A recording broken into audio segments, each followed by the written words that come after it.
ಆಪಾದಮೌಳಿಪರ್ಯಂತಂ ಗುರುಣಾಂ ಆಕೃತಿಂ ಸ್ಮರೇತ್ ತೇನ ವಿಘ್ನಾಃ ಪ್ರಣಶ್ಯಂತಿ ಸಿದ್ಧ್ಯಂತಿ ಚ ಮನೋರಥಾಃ.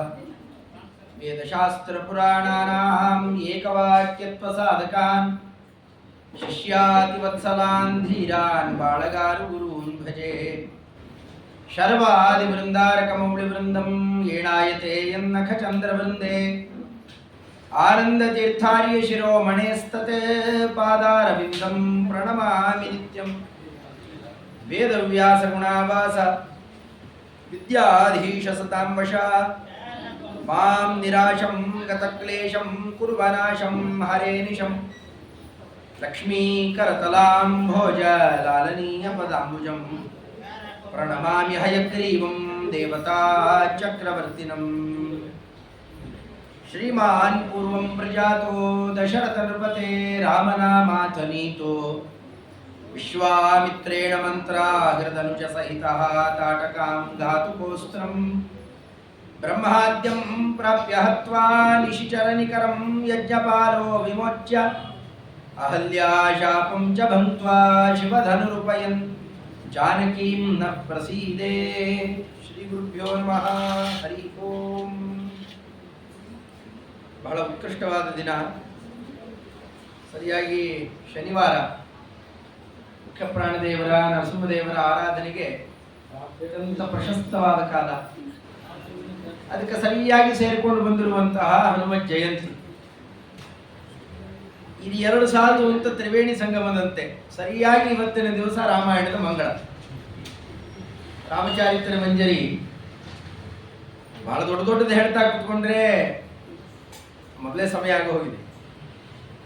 ಎಲ್ಲ ಆಗ್ಬೇಕು. ಅದನ್ನ ಮಂತ್ರಾಲಯ ಪ್ರಭುಗಳು ಅತ್ಯಂತ ಕಾರುಣ್ಯದಿಂದ ನಿತ್ಯ ಒಂದಾವರ್ತಿ ರಾಮಾಯಣವನ್ನ ಹೃದಯದಲ್ಲಿ ತಂದು ಭಗವಂತನಿಗೆ ಅರ್ಪಣೆ ಮಾಡಲಿ ಅಂತ ಬಹಳ ಪುಟ್ಟದಾಗಿ, ವಾಸ್ತವಿಕವಾಗಿ ಹಿಂದೆ ಹೇಳಿತ್ತಲ್ಲ ಹಾಗೆ, ಯಾರ ಕಥೆ ಶುರು ಮಾಡಿದಪ್ಪ ಅದೊಂದು ದೊಡ್ಡ ರಾಮಾಯಣ. ಇದು ಹಾಗಾಗಿಲ್ಲ, ರಾಮಾಯಣನೇ ಚಿಕ್ಕದು ಮಾಡಿಕೊಟ್ಬಿಟ್ಟಿದ್ದಾರೆ. ದೊಡ್ಡವರ ಕಲಾ ಅದು. ಸಮಗ್ರ ರಾಮಾಯಣವನ್ನು ಅದು ಎಷ್ಟು ಶತಕೋಟಿ ಪ್ರವಿಸ್ತರಂ ಮೂಲ ರಾಮಾಯಣ 100 ಕೋಟಿ ಪದ್ಯಗಳಿಂದ ಶಾಯಿ ಮಾಡುವಂಥದ್ದಾದರೆ 24 ಸಹಸ್ರ ಪದ್ಯಗಳಲ್ಲಿ ವಾಲ್ಮೀಕಿ ಋಷಿಗಳಿಗೆ ರಚನೆ ಮಾಡಿದ್ದಾರೆ. ರಾಮದೇವರು ಮುಂದೆ ಹಾಡಿಸ್ತಾರೆ. ಅದನ್ನು ಕೂಡ ಇನ್ನೂ ಚುಟುಕು ಮಾಡಿ ಆಚಾರ್ಯರು ಅಲ್ಲಿ ಬರುವಂತಹ ಅತ್ಯಂತ ಜಟಿಲ ಪ್ರಸಂಗಗಳನ್ನು ಮಾತ್ರ ನಿರ್ಣಯ ಮಾಡಿಕೊಟ್ರು. ಹೆಸರಿಗೆ ತಾತ್ಪರ್ಯ ನಿರ್ಣಯ, ಮಹಾಭಾರತ ತಾತ್ಪರ್ಯ ನಿರ್ಣಯ. ಆದರೆ ರಾಮಾಯಣದ ನಿರ್ಣಯ ಇಲ್ಲದೆ ಭಾರತ ಅರ್ಥ ಆಗೋಲ್ಲ ಅಂತ ಅದರ ಮಹತ್ವವನ್ನು ಸಾರ್ತಾರೆ. ಅಷ್ಟಾದರೂ ಕೂಡ ಇವುಗಳನ್ನು ಹೊಂದಾಣಿಕೆ ಮಾಡಲಿಕ್ಕಾಗದೇ ಇದ್ದಾಗ ಪಂಡಿತಾಚಾರ್ಯರು ವಾಲ್ಮೀಕಿ ರಾಮಾಯಣವನ್ನ, ಆಚಾರ್ಯರ ನಿರ್ಣಯವನ್ನ ಎರಡನ್ನೂ ಸಂಗ್ರಹಿಸಿ ಸಮ್ಯಗ್ರಹ ಸರಿಯಾದ ತಿಳುವಳಿಕೆ ಬರಬೇಕು. ಆ ಕ್ರಮದಲ್ಲಿ ಕೊಟ್ಟಿದ್ದು ಸಂಗ್ರಹ ರಾಮಾಯಣ. ಆದರೆ ಅದಕ್ಕೆಲ್ಲ ಪುರುಸೊತ್ತು ಬೇಕಾಗಿತ್ತು. ನಮ್ಮ ಸ್ನೇಹಿತರೊಬ್ಬರು ಹೇಳೋರು, ಪ್ರವಚನಕಾರರು ಬಹಳ ಚೆನ್ನಾಗಿ ಹೇಳ್ತಾ ಇದ್ರು, ನಮ್ಮಲ್ಲಿ ಸ್ಥಿರ ಸೊತ್ತು ಎಷ್ಟು, ಚರ ಸೊತ್ತು ಎಷ್ಟು ಅಂತ. ಸೊತ್ತು ಅಂದರೆ ಆಸ್ತಿ, ಅದು ಎಷ್ಟು ಅಂತ ಬೇಕಾದ್ರೆ ಕೇಳಿ, ಇಷ್ಟುದ್ದ ಪಟ್ಟಿ ಕೊಡ್ತಾರೆ. ಪುರುಸೊತ್ತಿದೆಯಾ ಅಂತ ಕೇಳಿ, ಇಲ್ಲ ಅಂತ. ಬೇರೆ ಎಲ್ಲ ಇದೆ, ಪುರುಸೊತ್ತು ಮಾತ್ರ ಇಲ್ಲ ಅಂತ. ಎಲ್ಲದಕ್ಕಿಂತ ನಿಜವಾದ ಸ್ವತ್ತು ಅದೇ ಪುರುಸೊತ್ತು. ಆ ಸಂಪತ್ತಿಲ್ಲ ನಮಗೆ. ಆದರೂ ಅಲ್ಪ ಸ್ವಲ್ಪ ಹೊತ್ತು ಕಾಲ ಕಳೆದರೂ ನಮಗೆ ಸಮಗ್ರ ರಾಮಾಯಣ ಹೃದಯದಲ್ಲಿ ಬರಬೇಕು. ಸ್ವಲ್ಪ ಈ ಸಮಯ ನೋಡಿದರೆ ನಮಗೆ ರಾಮಚಾರಿತ್ರ ಮುಂಜಿನೂ ಸ್ವಲ್ಪ ದೊಡ್ಡದೇ ಆಗುತ್ತಾ ಏನು. ಅದಕ್ಕೇನೆ ವೇದವ್ಯಾಸ ದೇವರು ಇನ್ನೂ ಚುಟುಕುಗೊಳಿಸಿದ್ದಾರೆ. ಸಾಧಾರಣ ಸಂಸ್ಕೃತ ಅಭ್ಯಾಸ ಮಾಡಬೇಕು ಅಂತ ಹೊರಟವರಿಗೆ ಏನು ಶುರು ಮಾಡ್ತಾರೆ? ಅಕಾರ ಅಂತಹ ಪುಲ್ಲಿಂಗ ರಾಮ ಶಬ್ದ, ಅದಂತೂ ಬರುತ್ತಾ? ನೀವು ರಾಮ ಶಬ್ದ ಹೇಳ್ಕೊಳ್ರಿ, ರಾಮಾಯಣ ಬಂದು ಹೋಯ್ತು.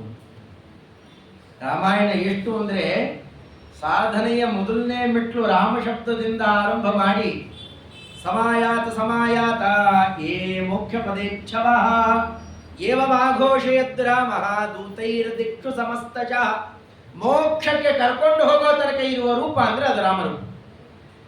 ರಾಮರೂಪ ಹಿಡಿದ್ರೆ ಆರಾಮವಾಗಿರ್ತೇವೆ, ಇಲ್ಲದೆ ಇದ್ರೆ ಹೇಳಿತ್ತಲ್ಲ ರಾಮ ನಾಮ ಸತ್ಯ ಹೊತ್ಕೊಂಡೋಗ್ಬೇಕಂತೆ. ಅದರಿಂದ ಎಲ್ಲಾ ಕಡೆಯಲ್ಲೂ ರಾಮದೇವರು ಹೊಕ್ಕೊಂಡಿದ್ದಾನೆ. ನೀವು ಆರಂಭಿಕ ಶಬ್ದ ಹೇಳ್ತಾ ಇದ್ರೆ ರಾಮ ರಾಮು ರಾಮ ಪ್ರಥಮ, ದ್ವಿವಚನ ಬಹುವಚನ ಬಿಟ್ಟುಬಿಡಿ, ನಮ್ಗೆ ಅಷ್ಟೆಲ್ಲ ಶಕ್ತಿ ಇಲ್ಲ. ಏಕವಚನವನ್ನು ಮಾತ್ರ ಹೇಳ್ತಾ ಇದ್ರೆ ಸಮಗ್ರ ರಾಮಾಯಣ ಇದೆ. ಸ್ಕಾಂದ ಪುರಾಣದಲ್ಲೂ ಒಂದು ಪದ್ಯ ನಿರ್ಮಾಣ ಮಾಡಿಕೊಡ್ತಾರೆ ವೇದವ್ಯಾಸ ದೇವರೇ. ಶ್ರೀರಾಮ ಶರಣಂ ಸಮಸ್ತ ಜಗತ, ವಿಭಕ್ತಿ ಗಮನಿಸ್ತಾ ಹೋಗ್ರಿ ಬರೋರು. ಶ್ರೀರಾಮ ಪ್ರಥಮ ವಿಭಕ್ತಿ ಏಕವಚನ, ಎಲ್ಲ ಏಕವಚನ ಇದೆ. ಶ್ರೀರಾಮ ಶರಣಂ ಸಮಸ್ತ ಜಗತ, ರಾಮಂ ವಿನಾ ಕಾಗತಿ ದ್ವಿತೀಯ ವಿಭಕ್ತಿ. ರಾಮೇಣ ಪ್ರತಿಹನ್ಯತೆ ಕಲಿಮಲಂ, ರಾಮಾಯ ಕಾರ್ಯಂ ನಮಃ. ರಾಮಾತ್ ತ್ರಸ್ಯತಿ ಕಾಲ ಭೀಮ ಭುಜಗಃ, ರಾಮಸ್ಯ ಸರ್ವಂ ವಶೇ. ರಾಮೇ ಸಪ್ತಮಿ ಭಕ್ತಿ ತನಕ ಬಂತು. ರಾಮೇ ಭಕ್ತಿರ ಖಂಡಿತ ಭವತು ಮೇ, ಹೇ ರಾಮ ತ್ವಮೇವಾಶ್ರಯ. ಸಮಗ್ರ ರಾಮಾಯಣ ಹೇಗೆ ನೋಡೋದು? ಮತ್ತೆ ಅಷ್ಟೇ ಅಲ್ಲ, ನೀವು ರಾಮಾಯಣದಲ್ಲಿ ಬೇರೆ ಬೇರೆ ಕಡೆ ಬೇರೆ ಬೇರೆ ವ್ಯವಹಾರ. ಈ ಭಾಗವತಕ್ಕೆ ಹೋದರೆ ಸ್ಕಂದ ಅಂತ ವ್ಯವಹಾರ, ಅಲ್ಲಿ ಒಂದನೇ ಸ್ಕಂದ, 12 ಸ್ಕಂದಗಳು. ಮಹಾಭಾರತಕ್ಕೆ ಬಂದರೆ ಪರ್ವಗಳು ಅಂತ ವ್ಯವಹಾರ. ವಿಷ್ಣು ಪುರಾಣಕ್ಕೆ ಹೋದರೆ ಅಂಶ ಅಂತ ವ್ಯವಹಾರ, 6 ಅಂಶಗಳಿದ್ದಾವೆ, 1 2 3 ಅಂಶ. ರಾಮಾಯಣಕ್ಕೆ ಬಂದರೆ ಕಾಂಡ ಅಂತ ವ್ಯವಹಾರ. ಎಷ್ಟಿದೆ ಕಾಂಡ? 7 ಕಾಂಡ.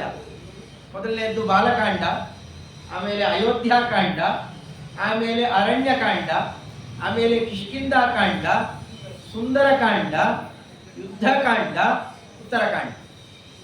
ಪ್ರತಿಯೊಬ್ಬರಿಗೂ ಗೊತ್ತಿರಬೇಕ್ರಿ, ಗೊತ್ತಿಲ್ಲ ಅಂದ್ರೆ ನಾಚಿಕೆಗಳು. ನಾವು ಈ ಭಾರತದಲ್ಲಿ ಹುಟ್ಟಿ ರಾಮಾಯಣದ ಕಾಂಡಗಳು ಯಾವುದು ಅಂತಲೂ ಗೊತ್ತಿಲ್ಲ ಅಂತಾದ್ರೆ ಅಲ್ಲಿಗೆ ಬದುಕಿಗೆ ಅರ್ಥವೇ ಇಲ್ಲ. ಪ್ರತಿಯೊಬ್ಬರಿಗೂ ಇದರ ಪರಿಚಯ ಇರಬೇಕು. ತುಂಬಾ ವಿಸ್ತಾರವಾದ ಕಥೆ ನೆನಪಾಗಿಟ್ಕೊಳ್ಳೋದು ಈ ಪದ್ಯ ಹೇಳಿಕೊಂಡ್ರೆ ಸಾಕು. ರಾಮ ಶಬ್ದ ಗೊತ್ತಿದ್ರೆ ಸಾಕು.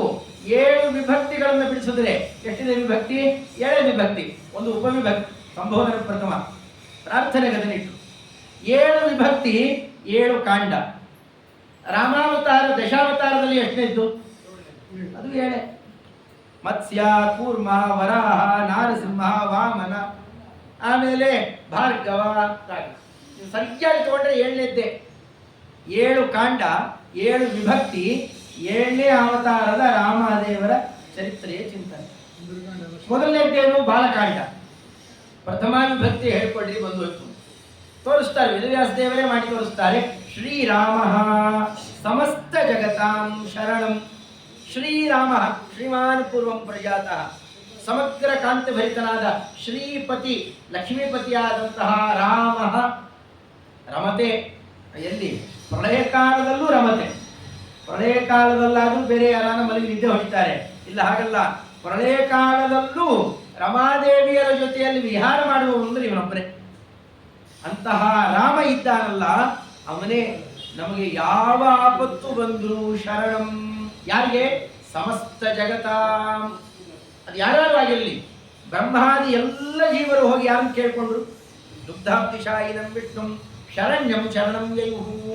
ಮಹಾರಾಕ್ಷಸ ಪೀಡಿತಾ, ರಾವಣಾದಿಗಳ ಉಪಟಳ ಹೆಚ್ಚಾಗಿದೆ ಸ್ವಾಮಿ, ಅಧರ್ಮ ಪ್ರಚುರಗೊಳ್ತಾ ಇದೆ, ಬೇಗ ಅವರನ್ನು ಬಡದು ಸಜ್ಜನರಿಗೆ ಯಾವ ರೀತಿಯಲ್ಲಿ ಧರ್ಮ ಮಾರ್ಗದಲ್ಲಿ ನಡಿಬೇಕು ನೀನೇ ನಡೆದು ತೋರಿಸಿಕೊಡು ಎಲ್ಲ ಪ್ರಾರ್ಥನೆ ಮಾಡಿದರು.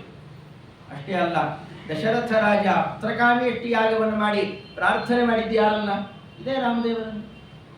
ಅವತಾರ ಮಾಡಿದ ಮೇಲೂ ಕೂಡ ತಾಟಕ, ಸುಬಾಹು, ಮಾರೀಚ ಇವರೆಲ್ಲರನ್ನೂ ಕೂಡ ನಿಗ್ರಹ ಮಾಡಿ ಯಜ್ಞಪಾಲಕನಾಗಬೇಕು. ದಶರಥ ಮಹಾರಾಜರಂದ್ರು, ಬೇಕಾದ್ರೆ ನಾ ಬರ್ತೇನೆ, ಪ್ರಾಣ ಹೋದ್ರೂ ಚಿಂತೆ ಇಲ್ಲ, ಬೇಕಾದ್ರೆ ನಾ ಬರ್ತೇನೆ, ನೀ ಬೇಕಾಗಿಲ್ಲ. ಶ್ರೀರಾಮ ಶರಣಂ, ನಮಗೆ ರಾಮದೇವರೇ ಶರಣು, ಅವನೇ ಬರಬೇಕು, ಅವನ್ನೇ ಕರ್ಕೊಂಡು ಹೋಗಿ ಎಲ್ಲರನ್ನೂ ನಾಶ ಮಾಡಿಸ್ಬೇಕು. ಅಷ್ಟಕ್ಕೆ ಸಾಕಾಗಲಿಲ್ಲ, ಅಹಲ್ಯಾದೇವಿಯರನ್ನು ಉದ್ಧಾರ ಮಾಡಲಿಕ್ಕೆ ಶ್ರೀರಾಮ ಶರಣಂ, ಅವನಿಗೆ ಮೊರೆ ಹೋಗಬೇಕು. ಶಿವಧನುರ್ಭಂಗ ಮಾಡಲಿಕ್ಕೆ, ಜಾನಕಿ ದೇವಿಯರ ಪಾಣಿಗ್ರಹಣಕ್ಕೆ, ವೈಷ್ಣವ ಧನುಸ್ಸನ್ನು ಹೆಗಲೇರಿಸಲಿಕ್ಕೆ ಯಾರೇ ಬೇಕಾಯ್ತು ಅಲ್ಲಿಗೆ? ಶ್ರೀರಾಮ ಶರಣಂ. ಇದೆಲ್ಲ ಬಾಲಕಾಂಡ. ಪರಮಾತ್ಮನ ಬಲವನ್ನ. ಅವನೇ ಎಲ್ಲರಿಗೂ ಮೊರೆ ಹೊಂದಲಿಕ್ಕೆ ಯೋಗ್ಯ. ಯಾಕೆ? ಅಷ್ಟು ಬಲ ಇದೆ. ಆ ಬಲದ ಚಿತ್ರಣ ಇದೆ ಬಾಲಕಾಂಡ ಬಂತು. ಇನ್ನು ಎರಡನೇ ವಿಭಕ್ತಿ ರಾಮ, ಮೊದಲನೇ ವಿಭಕ್ತಿ ರಾಮಂ, ರಾಮನನ್ನು ಅಂತ ಎರಡನೇ ವಿಭಕ್ತಿ. ರಾಮನೇ ನಮಗೆಲ್ಲದಕ್ಕೂ ಏವಕಾರ ಹಾಕೊಂಡ್ರೆ ಆಯ್ತದೆ. ಮೊದಲನೇದ್ದಾಯ್ತು. ಎರಡನೇದ್ದು ರಾಮನನ್ನು ಅನ್ನು ಅಂತ ದ್ವಿತೀಯ ವಿಭಕ್ತಿಗೆ ಅರ್ಥ.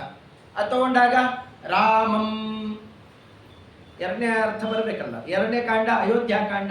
ರಾಮಂ ವಿನಾ ಕಾಗತಿ, ರಾಮದೇವರನ್ನ ಬಿಟ್ಟರೆ ಇನ್ಯಾವ ಗತಿ ನಮಗೆ? ಯಾವಾಗ ಬಂತು ಈ ಪ್ರಸಂಗ? ಪಟ್ಟಾಭಿಷೇಕ ಯಾರಿಗೆ ಮಾಡಬೇಕು? ದಶರಥ ಮಹಾರಾಜರು ವಿಚಾರ ಮಾಡಬೇಕಾಗಿದ್ರೆ ಅಲ್ಲಿದ್ದ ವಸಿಷ್ಠಾದಿ ಎಲ್ಲ ಋಷಿಗಳು, ಅಲ್ಲಿದ್ದ ಸಮಗ್ರ ಪ್ರಜೆಗಳು ಎಲ್ಲರೂ ಹೇಳಿದ್ದೇನು? ರಾಮಂ ವಿನಾ ಕಾಗತಿ, ರಾಮದೇವರನ್ನು ಬಿಟ್ಟರೆ ಇನ್ಯಾರ ಗತಿ ನಮಗೆ? ಅವನೇ ಪಟ್ಟಾಭಿಷೇಕಕ್ಕೆ ಅತ್ಯಂತ ಯೋಗ್ಯ. ಮಂತ್ರಾಲಯ ಪ್ರಭುಗಳು ಏನಂದ್ರು? ಪ್ರಾಣಿನಾಮಂತರಾತ್ಮೇತ್ಯಾತ್ಯುಕ್ತಶ್ಚಾಭಿಷೇಕೆ ಪುರಜನಮಹಿತಃ ಮಹ್ಯತಾಮೇ ವಚೋಭಿ ಕಲ್ಯಾಣಾನಂತ ಧರ್ಮ ಅಗುಣಲವರಹಿತ ಪ್ರಾಣಿನಾಂ ಅಂತರಾತ್ಮ. ಚೆನ್ನಾಗಿ ಚಿತ್ರಣ ಮಾಡಿದ್ದಾರೆ. ಸಮಗ್ರ ಗುಣಭರಿತ, ಯಾವ ದೋಷ ಇಲ್ಲ, ನಮ್ಮೆಲ್ಲರನ್ನು ನಿಯಮನ ಮಾಡುವ ದೊರೆ ಅವನೇ. ಮತ್ತೆ ರಾಜನಾಗಿಯೂ ಬಂದರೆ ಆ ಸಾಮ್ರಾಜ್ಯ ಹೇಗಿರುತ್ತೆ ಅಂತ. ರಾಮಂ ವಿನಾ ಕಾಗತಿ, ರಾಮದೇವರನ್ನು ಬಿಟ್ಟರೆ ಇನ್ಯಾರು ಗತಿ? ಆದರೆ ನಡೆದದ್ದು ಬೇರೆ. ರಾಮಂ ವಿನಾ, ರಾಮದೇವರು ಇಲ್ಲಿರಬಾರದು, ಕಾಡಿಗೆ ಹೋಗಿ ಬಿಡಬೇಕು ಅಂತ ಓಡಿಸ್ಬಿಟ್ಟು ಅದನ್ನ ಮಂಥರೆ ಕೈಕೇಯಿಯ ಮೂಲಕ ವರ ಅನ್ನುವ ನೆಪದಲ್ಲಿ ಕಳಿಸಿದ್ದಕ್ಕೆ ಆಗಿದ್ದೇನು? ಕಾಗತಿ. ಅಲ್ಲಿ ಕಾ ಗತಿ ಅಂತ ಪ್ರಶ್ನೆ ಅಲ್ಲ. ಕಾಚಸಾ ಗತಿಶ್ಚ ಕಾಗತಿ. ಕಾ ಅಂತಂದ್ರೆ ಕುತ್ಸಿತ ಅಂತ ಅರ್ಥ. ಕೆಟ್ಟ ಗತಿ ಆಯಿತು. ಯಾರಿಗೆ? ಇಡೀ ಪಟ್ಟಣಿಗರು ದುಃಖ ಪಡ್ತಾ ಕೂತು. ವಸಿಷ್ಠಾದಿಗಳು ಎಲ್ಲರೂ ದುಃಖ ಪಟ್ಟರು. ಕಡೆಗೆ ಇನ್ನೂ ಹೆಚ್ಚಿನ ದುರ್ಗತಿ ಆಗಿದ್ದೇನು? ದಶರಥ ಮಹಾರಾಜರು ಮರಣನೇ ಹೊಂದಿದರು, ಉಳ್ಕೊಳ್ಳೇ ಇಲ್ಲ. ರಾಮಂ ವಿನಾ, ರಾಮದೇವರನ್ನ ವಿನಾ ಬಿಟ್ಟಿದ್ದಕ್ಕೆ ದಶರಥ ಮಹಾರಾಜರು ಪ್ರಯಾಣನೇ ಮಾಡಿಬಿಟ್ರು ಕಡೆ. ಇದೆಲ್ಲ ತೋರಿಸಿದ್ದಲ್ಲಿ ಎರಡನೇ ಕಾಂಡ ಅಯೋಧ್ಯಾಕಾಂಡದಲ್ಲಿ ಎರಡನೇ ವಿಭಕ್ತಿ ಅರ್ಥ. ಮೂರನೇ ವಿಭಕ್ತಿ ರಾಮೇಣ ಪ್ರತಿಹನ್ಯತೆ. ತೃತೀಯ ವಿಭಕ್ತಿಗೆ ಏನರ್ಥ? ಇಂದ, ಇಂದ, ರಾಮನಿಂದ. ಯಾವ ರಾಮನಿಂದ? ಏನೇನಾಯಿತು? ಪ್ರತಿಹನ್ಯತೆ ಕಲಿಮಲಂ. ಅಲ್ಲಿ ಪುರಂಗಾದ್ಯಸುರರು ಬಂದಿದ್ದು, ವಿರಾಧ ಕಬಂಧ ಮುಂತಾದವರೆಲ್ಲರೂ ಕೂಡ ಆ ಕಾಲಕ್ಕೆಲ್ಲ ಏನು ನುಗ್ಗಿ ಬರ್ತಾರೆ, ಅವರೆಲ್ಲರ ಕಲಿಮಲಂ, ಒಳಗಿನ ಕೊಳಕಿತ್ತು, ಶಾಪ ಇತ್ತು. ಜಯಂತ ಕಾಗೆಯಾಗಿ ಬಂದಿತ್ತು.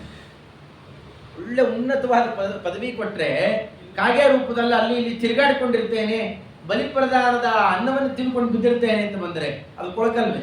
ಆ ಕೊಳಕನ್ನೆಲ್ಲ ಕಳಿಲಿಕ್ಕೆ ಭಗವಂತ ಮಾಡಿದ್ದೇನು?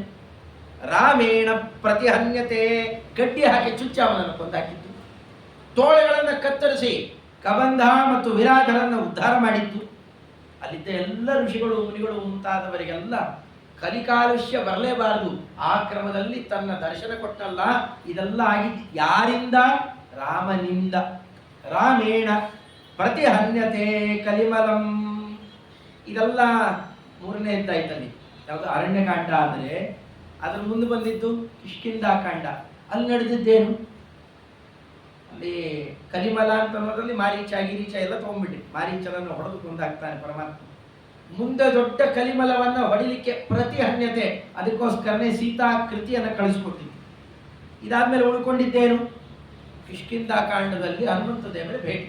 ಅವಾಗ ಏನ್ ಮಾಡಿದ್ರು ಹನುಮಂತ ದೇವರು? ಮೊದಲನೇ ಭೇಟಿಯಲ್ಲಿ ಏನ್ ಮಾಡಿದ್ದು? ರಾಮಾಯ ಕಾರ್ಯಂ ನಮಃ. ಸುಗ್ರೀವನ ತಾವು ನಮಸ್ಕಾರ ಮಾಡಿದ್ದ ಅಲ್ಲದೆ ನಮಸ್ವಸ್ತಿ ಸ್ವಾಹ ಅಂತ ಚತುರ್ಥಿ ವಿಭಕ್ತಿ ಬರುತ್ತೆ. ನಮಸ್ಕಾರ ಅಂತ ಬಂದ್ರೆ ಚತುರ್ಥಿ ವಿಭಕ್ತಿ. ರಾಮಾಯ, ರಾಮದೇವರಿಗೋಸ್ಕರ ಚತುರ್ಥಿ ವಿಭಕ್ತಿ ಅಂತ. ರಾಮದೇವರಿಗೋಸ್ಕರ ಕಾರ್ಯಂ ನಮಃ, ನಮಸ್ಕಾರ ಮಾಡಿ. ಯಾರು? ಹನುಮಂತ ದೇವರು ತಾವು ಮಾಡಿದರು. ಸುಗ್ರೀವನನ್ನು ತಂದ ಕಾಲಿಗೆ ಹಾಕಿದ್ರು. ಸುಗ್ರೀವ ಗೆದ್ದ. ನಮಸ್ಕಾರ ಮಾಡದೇ ಇರೋ ವಾಲಿ ಬಿದ್ದ. ಇಷ್ಟೇ ನಡೆದಿತ್ತು ಕಿಷ್ಕಿಂಧಾಕಾಂಡದಲ್ಲಿ. ಮುಖ್ಯವಾಗಿ ನಡೆದದ್ದು ಏನು? ಅಷ್ಟೇ ಅಲ್ಲ, ರಾಮಾಯ ಕಾರ್ಯಂ ನಮಃ. ಒಂದು ಇನ್ನೂ ಅಚ್ಚರಿಯ ಸಂಗತಿ ನಡೆಯುತ್ತೆ. ಈ ಕಪಿಗಳೆಲ್ಲರೂ ಕೂಡ ಒಂದು ಗುಹೆಯೊಳಗೆ ಹೋಗ್ತಾರೆ. ಸ್ವಯಂ ಪ್ರಭಾ ಅಂತ ಮೇರುಸಾವರಣಿಯ ಮಗಳು, ಅದ್ಭುತವಾದ ದಿವ್ಯವಾದ ಗುಹೆ. ಅದು ಈ ಭೂಲೋಕದವರಿಗೆಲ್ಲ ಗೋಚರ ಆಗೋಲ್ಲ.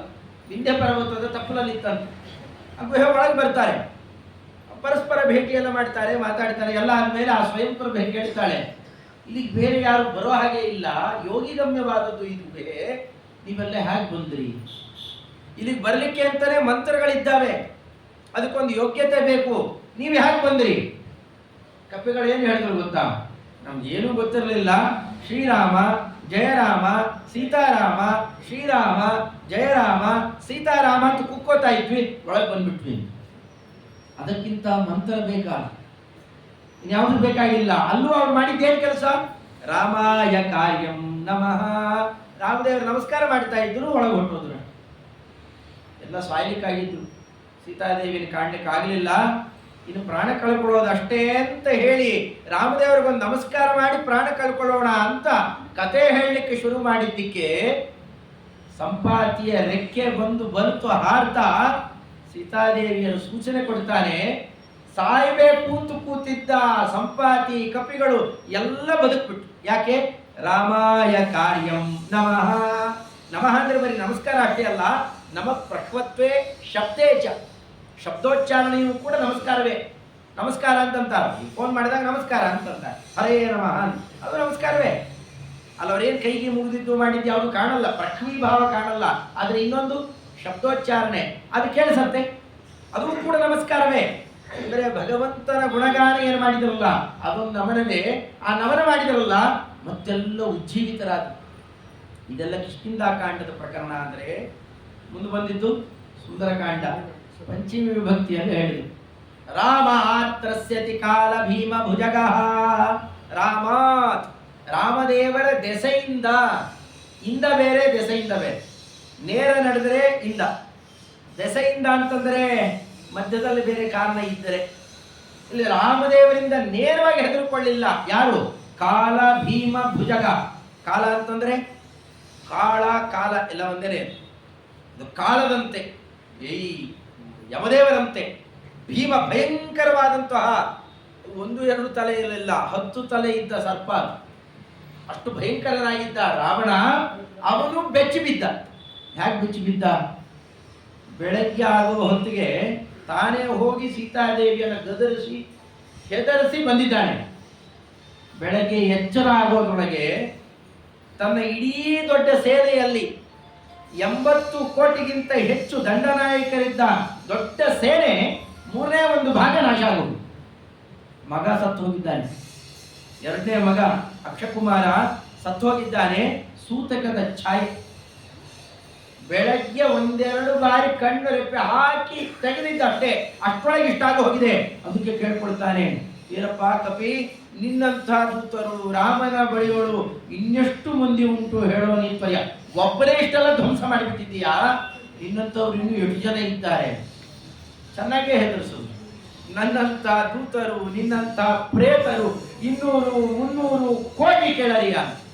ಕೋಟಿ ಜನರ ನಿರ್ವಹಣೆ ಮಾಡುವಲ್ಲಿದ್ದಾಗ ನೀ ಯಾವ ಲೆಕ್ಕ? ಬರೀ ಹೆದರಿಸಿದ್ದಷ್ಟೇ ಅಲ್ಲ, ಬೆಂಕಿ ಇಟ್ಟು ಬಂದ್ಬಿಟ್ರು. ಇನ್ನೆಂದೂ ಆ ಹೆದರಿಕೆ ಹೋಗ್ಬಾರ್ದು.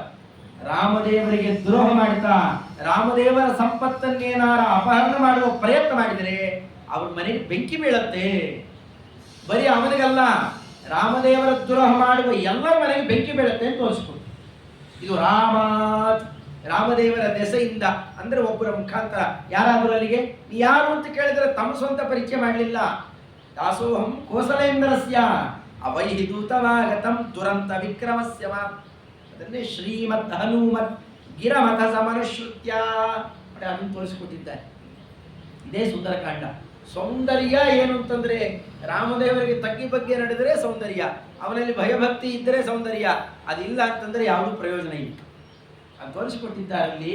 ಇದು ಸುಂದರಕಾಂಡದ ಕಥೆ. ಆದರೆ ಅಲ್ಲಿಗೆ 5 ವಿಭಕ್ತಿ ಆಗೋಯ್ತು. ಇನ್ನು ಉಳ್ಕೊಂಡಿದ್ದೆಷ್ಟು? 2 ವಿಭಕ್ತಿ. ಒಂದು ಷಷ್ಠಿ, ಇನ್ನೊಂದು ಸಪ್ತಮಿ. ಷಷ್ಠಿ ವಿಭಕ್ತಿ ಏನನ್ನು ಹೇಳುತ್ತೆ? ಯುದ್ಧಕಾಂಡವಂತ ಹೇಳುತ್ತೆ. ಅದು ವಿಸ್ತಾರವಾಗಿ ಕೇಳಬೇಕಾದದ್ದಿದೆ. ಅಲ್ಲೇನು ಹೇಳಿದ್ದಾರೆ? ರಾಮಸ್ಯ ಸರ್ವಂ ವಶೇ. ಎಲ್ಲವೂ ರಾಮದೇವರ ವಶದಲ್ಲಿದೆ. ಯಾವ್ದ್ಯಾವುದು ಅಂತ ನೋಡ್ಬೇಕಾದ್ರೆ ಎಲ್ಲಿಂದ ನೋಡ್ತಾ ಬರಬೇಕು? ಸೇತುವೆ ಕಟ್ಟಿದ್ದು ಇಡೀ ಸಮುದ್ರ ರಾಜ ಯಾರ ವಶದಲ್ಲಿದ್ದಾನೆ? ಸ್ವಲ್ಪ ಕೋಪ ಮಾಡಿದ್ದಕ್ಕೆ ಓಡಿ ಬಂದು ಸ್ವಾಮಿ ಇಡೀ ಸಮುದ್ರ ನಿಲ್ಲದೆ ಸೇತುವೆ ವಂದನೆ ಮಾಡು ಅಂತಾರೆ. ಸೇತುವೆ ಮಾಡಲಿಕ್ಕೆ ಅಂತ ಹೊರಟಾಗಲೇನೆ ಆ ಕಾಲಕ್ಕೆ ಅವರು ತೋರಿಸಿಕೊಟ್ಟ ಆ ಪ್ರಕರಣವನ್ನು ಇಲ್ಲಿ ವರ್ಣನೆ ಮಾಡಿದ್ದಾರೆ. ಅಲ್ಲೇನೆ ದೈತ್ಯಘ್ನ ಸೇತುಕಾರಿ ರಿಪುಪುರ ಹೃದವೇ ವಾನರೈರು ವೈರಿಘಾತಿ. ಮಂತ್ರಾಲಿ ಪ್ರಭುಗಳು ಅದನ್ನೇ ಸೇತುವೆ ಕಟ್ಟುವ ನೆಪದಲ್ಲೇನೆ ಎಷ್ಟೋ ಆಸುರರನ್ನ ಕೊಂದಾಕ್ಬಿಟ್ಟಿದ್ದ ಪರಮಾತ್ಮ. ಅದು ಕಟ್ಟುತ್ತಾ ಒಳಗೆ ಪ್ರವೇಶ ಮಾಡಿದ ತಕ್ಷಣ ರಾಮಸ್ಯ ಸರ್ವಂ ವಶೆ, ಎಲ್ಲ ರಾಮದೇವರ ವಶದಲ್ಲಿದೆ. ಹೇಗಿದೆ ತೋರಿಸಿಕೊಟ್ಟಿದ್ದು? ಭಕ್ತಂ ಕೃತ್ವಾ ದಶಾಸ್ಯಂ ಗುರುತರ ವಪುಷಂ ಕುಂಭಕರ್ಣಂ ನಿಹತ್ಯ ಪ್ರಧ್ವಸ್ತಾ ಶೇಷನಾಗಂ ಪದಕಮಲನತಂ ತಾರ್ಕ್ಯಮಾನಂದ್ಯ ರಾಮ ಸರ್ವಾರುಜ್ಜೀವಯಂತಂ ಗಿರಿಧರಮನಗಂ ಚಾಂಜಲೇಯಂ ಚ ಕಪೀನ್ ಸ್ವಾನ್ ವಿಜ್ಞಾನಾಸ್ತ್ರೇಣ ರಕ್ಷನ್ ಸಮವತು ನಿವಸನ್ ಲಕ್ಷ್ಮಣ ಶಕ್ರಶತ್ರುಂ. ಮೊದಲ ಕಾಲಕ್ಕೆ ಸ್ವರಾಂತಕ, ನರಾಂತಕ, ಧೂಮ್ರಾಕ್ಷ ಅವ್ರ ಹೆಸರು ಕೇಳಿದ್ರೆ ಎಂತೆಂತ ಇದ್ದಾರೆ. ಏನ ಬಲ ವಿಶೇಷವನ್ನು ತರ್ತಾನೆ ಆ ಕಾಲಕ್ಕೆ. ಬೇಕಾದ್ದು ಆ ಕರಾದೂಷಣ ಅಂತ ಬರೀತಲ್ಲ, ಅವ್ರ ಮಕ್ಕಳೆಲ್ಲ ಬದುಕಿದ್ದಾರೆ, ತನ್ನ ಮಕ್ಕಳುಗಳಿದ್ದಾರೆ. ಸುರಾಂತಕ, ನರಾಂತಕ ಹೆಸರುಗಳೇ ಆಗಿದೆ. ಏನು ಅದೇನು ಕರಿತಿದ್ರು ಮನೇಲಿ ಗೊತ್ತಿಲ್ಲ, ಹೆಸರಂತೂ ಆಗಿತ್ತು. ದೇವತೆಗಳಿಗೆ ಅಂತಕ ಯಮ ಇದ್ದಂತೆ ಇದ್ದ, ಮನುಷ್ಯರಿಗೆ ಅಂತಕ ಯಮಸ್ವರೂಪ ಮೃತ್ಯುವಿನಂತೆ ಇದ್ದ. ಈಗೆಲ್ಲ ಹೆಸರಿಕೊಂಡು ಅಂತವರನ್ನೆಲ್ಲ ಸವರ್ತ ಬಹಳ ದೊಡ್ಡ ಪ್ರಕರಣ, ಯುದ್ಧ ಪ್ರಕರಣ ಅಲ್ಲ. ಅವರನ್ನೆಲ್ಲರನ್ನ ನಾಶ ಮಾಡುತ್ತಾ ಬೇರೆ ಕಪಿಗಳಿಗಾಗಿದ್ದನ್ನು ಅವ್ರು ಮಾಡಬೇಕು. ಅವ್ರಿಗೂ ಆಗಲಿಲ್ಲ ಅಂತಂದ್ರೆ ಹನುಮಪ್ಪ ಬರಬೇಕು, ಅವ್ರಿಗೂ ಆಗಲಿಲ್ಲ ಅಂದ್ರೆ ಕಡೆಗೆ ನಾನಿರ್ಬೇಕು. ಅದೇ ರೀತಿಯಲ್ಲಿ ಮುಂದೆ ಹಾಕಿದ್ದೇನೆ. ಭಕ್ತಂ ಕೃತ್ವಾ ದಶಾಸ್ಯಂ, ಅವನೇನು ಭಾರಿ ಭಾರಿ ಕವಚ ತಗೊಂಡು ಏನು ಬೇಕಾದ ಆಭರಣ ಮುಂತಾದವುಗಳಿಂದ ಮಂಡಿತನಾಗಿ ದೊಡ್ಡ ರಥದಲ್ಲಿ ಬರ್ತಾನೆ ರಾವಣ. ಅಷ್ಟು ಪುಡಿ ಪುಡಿ ಮಾಡಿ ಓಡಿಸ್ತಾನೆ ಪರಮಾತ್ಮ. ಅವನು ಓಡೋಗ್ಬೇಕಾಗಿದ್ದರೆ ಒಂದು ಸುದ್ದಿ ಹೇಳ್ತಾನೆ. ರಾವಣ, ಮುಂದಿನ ಸತಿ ಬರೋಷ್ಟರೊಳಗೆ ನಿಂದೇನಾರ ಕಡೆ ಆಸೆ ಇದ್ದರೆ ಎಲ್ಲ ತೀರಿಸ್ಕೊಂಡ್ಬಂದ್ಬಿಡು. ಕಾರಣ ಈ ಎಲ್ಲವೂ ನನ್ನ ವಶದಲ್ಲಿದೆ, ಎಚ್ಚರಿಕೆ ಇರಲಿ ಎಷ್ಟು ಹೇಳಿ ಓಡಿಸ್ತಾನೆ. ಆಗ ಅತ್ಯಂತ ಕುಪಿತನಾಗಿ ಕುಂಭಕರ್ಣನನ್ನು ಕಳಿಸ್ತಾನೆ. ನಿದ್ರೆಯಿಂದ ಎಬ್ಬಿಸಿ, ನನಗಿಷ್ಟು ಅಪಮಾನ ಆಗ್ತಾ ಇದೆ, ಇಂತಹ ರೀತಿಯಲ್ಲಿ ನಾನು ಬಡತ ತಿಂದು ಬಂದಿದ್ದೇನೆ, ನೀನು ನಿದ್ದೆ ಹೊಡಿತಾ ಇದ್ದಲ್ಲ, ಎದ್ದೇಳು. ಕುಂಭಕರ್ಣ ಒಳ್ಳೆ ಮಾತಾಡ್ಬಿಡ್ತಾನೆ. ಆ ಕಾಲಕ್ಕೆ ಒಳಗಡೆ ವಿಜಯ ಇದ್ದಾನೆ ಅಂತ ಗೊತ್ತಾಗುತ್ತೆ, ಭಗವಂತನ ಭಕ್ತ ಅಲ್ಲಿದ್ದಾನೆ ಅಂತ ಗೊತ್ತಾಗುತ್ತೆ. ಯಾರ್ಯಾರನ್ನೋ ಕೆಣಕಿ ಬೆಕ್ಕಾಟ ಅನ್ಯಾಯ ಮಾಡ್ತಾ ಇದ್ದೀಯ ಅಣ್ಣ, ಪರಸ್ತ್ರೀ ದ್ರೋಹಾದಿಗಳನ್ನ ಬೆಕ್ಕಾಟ ಮಾಡಿಬಿಟ್ಟಿದ್ದೀಯಾ. ಆದರೆ ಇದೊಂದು ತಪ್ಪು ಮಾಡಬೇಡ, ಈಗಾದರೂ ರಾಮನ ಪಾದಕ್ಕೆ ಬೀಳು. ನೀ ಮತ್ತೆಲ್ಲ ಇದ್ದದ್ದನ್ನಾರು ಉಳಿಸ್ಕೊಳ್ತೀಯ, ಬದುಕುಳಿಯತ್ತೆ ಬೇಡ. ಮಗನನ್ನು ಕಳ್ಕೊಂಡಿದ್ದೀಯಾ ಬೇಡ, ಎಷ್ಟು ಹೇಳಿದ್ರು ಕೇಳೋಲ್ಲ. ಇನ್ನು ಬೈಲಿಕ್ಕೆ ಶುರು ಮಾಡ್ತಾನೆ. ಕುಂಭಕರ್ಣನೇ ಎಲ್ಲೋ ವಿಭೀಷಣನ ದಾರಿ ನೀವು ಹಿಡಿತೀಯ ಅನ್ಸುತ್ತೆ ಅಂತ ಅವನನ್ನು ಬೈಯೋಣ. ಆ ಕಾಲಕ್ಕೆ ಬೈದಾಗ ಇನ್ನೇನು ಮಾಡ್ಲಿಕ್ಕೆ ಸಾಧ್ಯ ಇಲ್ಲ. ಒಳಗೊಬ್ಬ ದೈತ್ಯ ಇದ್ದಾನೆ, ಅವನು ಪ್ರೇರಣೆ ಮಾಡ್ತಾನೆ, ಹೊರಡ್ತಾನೆ. ಅದು ಎಂಥದ್ದು ಗುರು ತರ ವಪುಷಂ, ಭಾರೀ ದೊಡ್ಡ ಗಾತ್ರ ತಗೊಂಡು ಕುಂಭಕರ್ಣ ಬಂದ್ರೆ ಏನ್ ಮಾಡ್ತಿದ್ದಂತೆ, ಕಪಿಗಳನ್ನ ಮುಷ್ಟಿ ಮಾಡಿ ಅವುಗಳನ್ನೆಲ್ಲ ಒಂದೊಂದೊಂದೊಂದು ಉಂಡೆ ತರ ಮಾಡಿ ತಿಂದು ಬಿಡ್ತಿದ್ದಂತೆ, ನುಂಗು ಬಿಡೋದು. ನುಂಗಿದರೆ ಇವನ ತೋಳೆಗಳಲ್ಲಿ, ಕೈಗಳಲ್ಲಿ, ಹೊಟ್ಟೆಯಲ್ಲಿ ಬೆವರು ಬರಲಿಕ್ಕೆ ಅಂತ ರಂಧ್ರ ಇರುತ್ತಲ್ಲ, ಅಲ್ಲಿಂದ ಹೊರ ಬರ್ತಿದ್ವಂತೆ ಕಪಿಗಳು. ಇನ್ನು ಅವನ ಶರೀರ ಗಾತ್ರ ಇನ್ನೆಷ್ಟಿರಬೇಕಂತ ಅಂಥ ಗಾತ್ರದವನ ಆ ಕಾಲಕ್ಕೆ ಬಂದು ಅದನ್ನೆಲ್ಲ ಕಪಿಗಳಿಗೆ, ತನ್ನ ಭಕ್ತರಿಗೆ ದ್ರೋಹ ಮಾಡ್ತಾ ಇದ್ದಾಗ ಗುರುತರ ವಪುಷಂ ಭಗ್ನಂ ಕೃತ್ವಾ ಅವನನ್ನು ಹೊಡೆದು ಕೊಲ್ತಾನೆ ಪರಮಾತ್ಮ. ಇಂಥ ದೊಡ್ಡ ಗಾತ್ರ ಇದೆಯಲ್ಲ ಅವನ ಶರೀರ. ರಾಮದೇವರ ಬಾಣ ಎಷ್ಟಿದೆ, ಅದು ಒಳಗೆ ಹೋಗಿ ಹೊರಗೆ ಬಂದ್ಬಿಡ್ಬೇಕಷ್ಟೇ. ಆದರೆ ರಾಮದೇವರ ಬಾಣ ಪ್ರಸಾರ ಕ್ರಮ ಹೇಗಿತ್ತು ಅಂದ್ರೆ, ಅವನ ಶರೀರ 3 ಲಕ್ಷ ಯೋಜನ ಬೆಳಿಬಹುದಾದ ಶರೀರ. 3 ಲಕ್ಷ ಯೋಜನ ಹಿಂದೆ ಹೇಳಿದ್ದೇನೆ. ಇಡೀ ಜಂಬೂ ದ್ವೀಪನೇ 1 ಲಕ್ಷ ಇದೆ. ಮೇರು ಪರ್ವತ ಸುತ್ತಲೂ 9 ವರ್ಷ ಇರುವ ಇಡೀ ಜಂಬೂ ದ್ವೀಪ ಸೇರಿದ್ರೆ 1 ಲಕ್ಷ ಯೋಜನ ಇದೆ. 3 ಲಕ್ಷ ಯೋಜನ ಬೀಳ್ತಾನೆ ಅಂದ್ರೆ ಏನಾಯ್ತು ಅಲ್ಲಿಗೆ?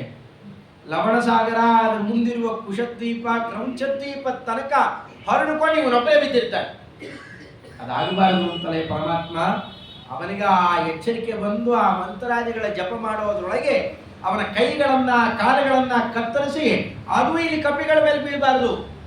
ರಾಮದೇವರ ಬಾಣ ಎಂಥ ತೀಕ್ಷ್ಣ ಇದೆ, ಅದರಲ್ಲಿರುವ ತೂಕ ಎಷ್ಟು ಅಂತಂದ್ರೆ ರಾಮದೇವರ ಬಾಣ ಪ್ರಸಾರ ಆದ ತಕ್ಷಣವೇ ಇಡೀ ಶರೀರ ಹೊತ್ತು ಹೋಗಿ ಸಮುದ್ರದಲ್ಲಿ ಬೀಳುತ್ತೆ. ನೀವು ಗದೆಗಿದೆ ಎಸೆದ್ರು ಕೂಡ ಒಂದನ್ನು ಹೊರತಾರೆ. ಇಷ್ಟು ದೊಡ್ಡ ಶರೀರವನ್ನ ರಾಮದೇವರ ಬಾಣ ಹೊತ್ತು ಸಮುದ್ರದಲ್ಲಿ ಬಿಸಾಡಿತ್ತಂತೆ.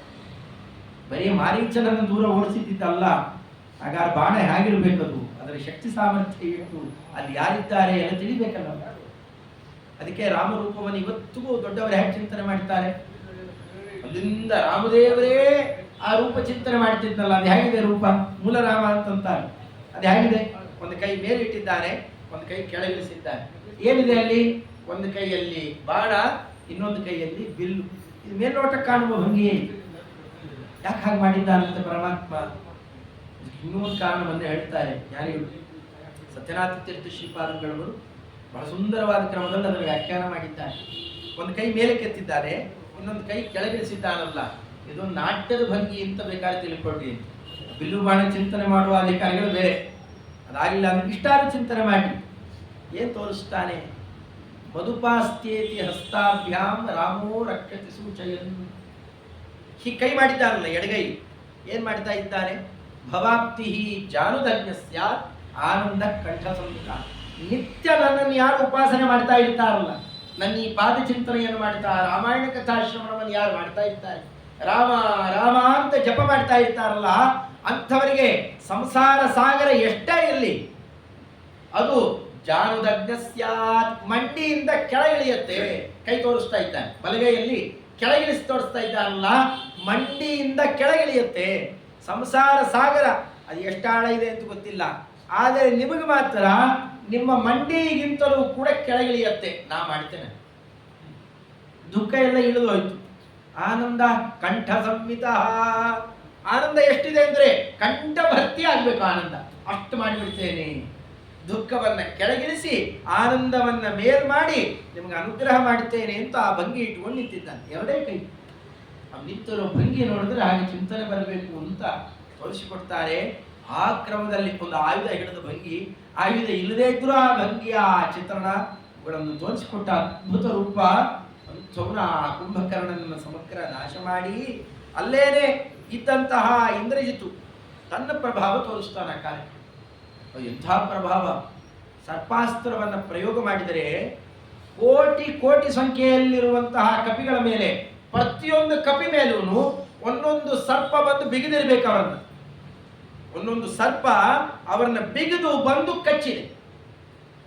1 ನಿಮಿಷ ಉಳ್ಕೊಂಡಿದೆ ಅಷ್ಟೇ.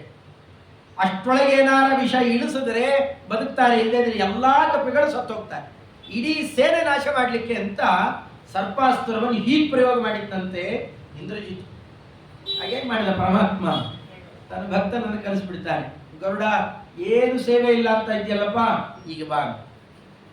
ಆ ಕಾಲಕ್ಕೆ ಅವರ ಗರುಡದೇವರ ಮಂತ್ರ ಹೇಳಿದ್ರೆ, ಅವರ ಹೆಸರು ಹೇಳಿದ್ರೇನೆ ಸರ್ಪಗಳ ವಿಷಯ ಎಲ್ಲ ಇಳಿದು ಹೋಗುತ್ತೆ. ಇನ್ನು ಕೇಳಬೇಕಾ? ಪದಕಮಲನತಂ ಪ್ರಧ್ವಸ್ತ ಅಶೇಷನಾಗಂ ಪದಕಮಲನತಂ ತಾರ್ಕ್ಷ್ಯಮಾನಂದ್ಯ ರಾಮ ಅಂದ್ರೆ ಅಲ್ಲಿ ತೋರಿಸಿಕೊಟ್ಟಿದ್ದೇನು? ಇಡೀ ಗರುಡಾದಿಗಳು ಎಲ್ಲರೂ ನನ್ನ ವಶದಲ್ಲಿದ್ದಾರೆ. ರಾಮಸ್ಯ ಸರ್ವಂ ವಶೇ ಅದು ತೋರಿಸಿಕೊಡುವ ಕ್ರಮ. ಇಂದ್ರಜಿತುವಿಗೆ ಇನ್ನಷ್ಟು ಕೋಪ ಬಂತು. ಅಂತಹ ಸರ್ಪಾಸ್ತ್ರ ಪ್ರಯೋಗ ಮಾಡಿದ್ದೇನೆ. ಗರುಡದೇವರು ಒಂದ್ಸತಿ ಹೀಗೆ ಬಂದು ಪರಮಾತ್ಮನಿಗೆ ನಮಸ್ಕಾರ ಮಾಡಿ ಹೋಗೋದ್ರೊಳಗೆ ಎಲ್ಲ ಸರ್ಪ ನಾಶ ಆಗೋಗಿ ಸತ್ಯ ಹೋಗಿದ್ವು ಅವೆಲ್ಲ. ಮುಂದಿನ ಸತಿ ಇನ್ನೂ ಬಲಿಷ್ಠವಾದದ್ದು ಪ್ರಯೋಗ ಮಾಡ್ತೇನೆ ಅಂತ ಮತ್ತೆ ಪ್ರಯೋಗ ಮಾಡ್ತಾರೆ. ಅದು ಇನ್ನೂ ಬಲಿಷ್ಠ ಇದ್ದಾರೆ. ಈ ಸರ್ಪಗಳಲ್ಲಿ ನಾನಾ ಜಾತಿ ಇದ್ದಾವಲ್ಲ, ಆ ಜಾತಿಯ ಸರ್ಪ ಅದು ಕಚ್ಚಿದ್ರೆ ಆಗ 1 ನಿಮಿಷ ಅವಕಾಶ ಇತ್ತು. 1 ನಿಮಿಷ ಅಲ್ಲ, 1 ಕ್ಷಣ ಮಾತ್ರ ಅವಕಾಶ ಇದೆ. ಆಗ ಮೂರ್ಛೆ ಹೋಗುವ ಮುನ್ನ ಸ್ವಲ್ಪ ವಿಚಾರ ಮಾಡಿದಂತೆ ಜಾಂಬುವಂತ. ಮೂರ್ಛೆ ಹೋಗ್ತಾ ಇದ್ದಾನೆ, ಅಷ್ಟೊಳಗೆ ಮಾತಾಡಿದಂತೆ, ಹನುಮಂತ ಬದುಕಿದ್ದಾನ ಅಂತ ಕೇಳಿ. ಹನುಮಂತನಿಗೇನು ಆಗಿಲ್ಲ ತಾನೇ, ನಾವೆಲ್ಲ ಬದುಕ್ತೇವೆ ಅಂತ ಮುಂಚೆ ಹೋಗುತ್ತೆ. ಅಷ್ಟೊಳಗೊಂದು ಅಚ್ಚರಿ ನಡೀತಂತೆ. ಗೀತಾಚಾರ್ಯ ಚಿತ್ರಣ ಮಾಡ್ತಾರೆ, ಕೇಳಬೇಕಂತ. ಆ ಕಾಲಕ್ಕೆ ರಾಮದೇವರು ಪಟ್ಟನೆ ಹನುಮಂತ ದೇವರು ಮುಖ ನೋಡಿದಂತ ಅಟ್ಟೆ ನಡೆದ ಮೇಲೆ ಇಷ್ಟಿಷ್ಟು ನಡೀತು ಅಂತ ಪಟ್ಟಿ ಕೊಡ್ತಾರೆ. ಅದ್ರಾಕ್ಷಿ ಉತ್ಪತಂತಂ ತತಮುತಗಿರಿಮುತ್ ಪಾಠಯಂತಂ ಗೃಹೀತ್ವಾ ಆಯಾಂತಂ ಖೇ ರಾಘವಾಂಗ್ರೌ ಪ್ರಣತಮಪಿ.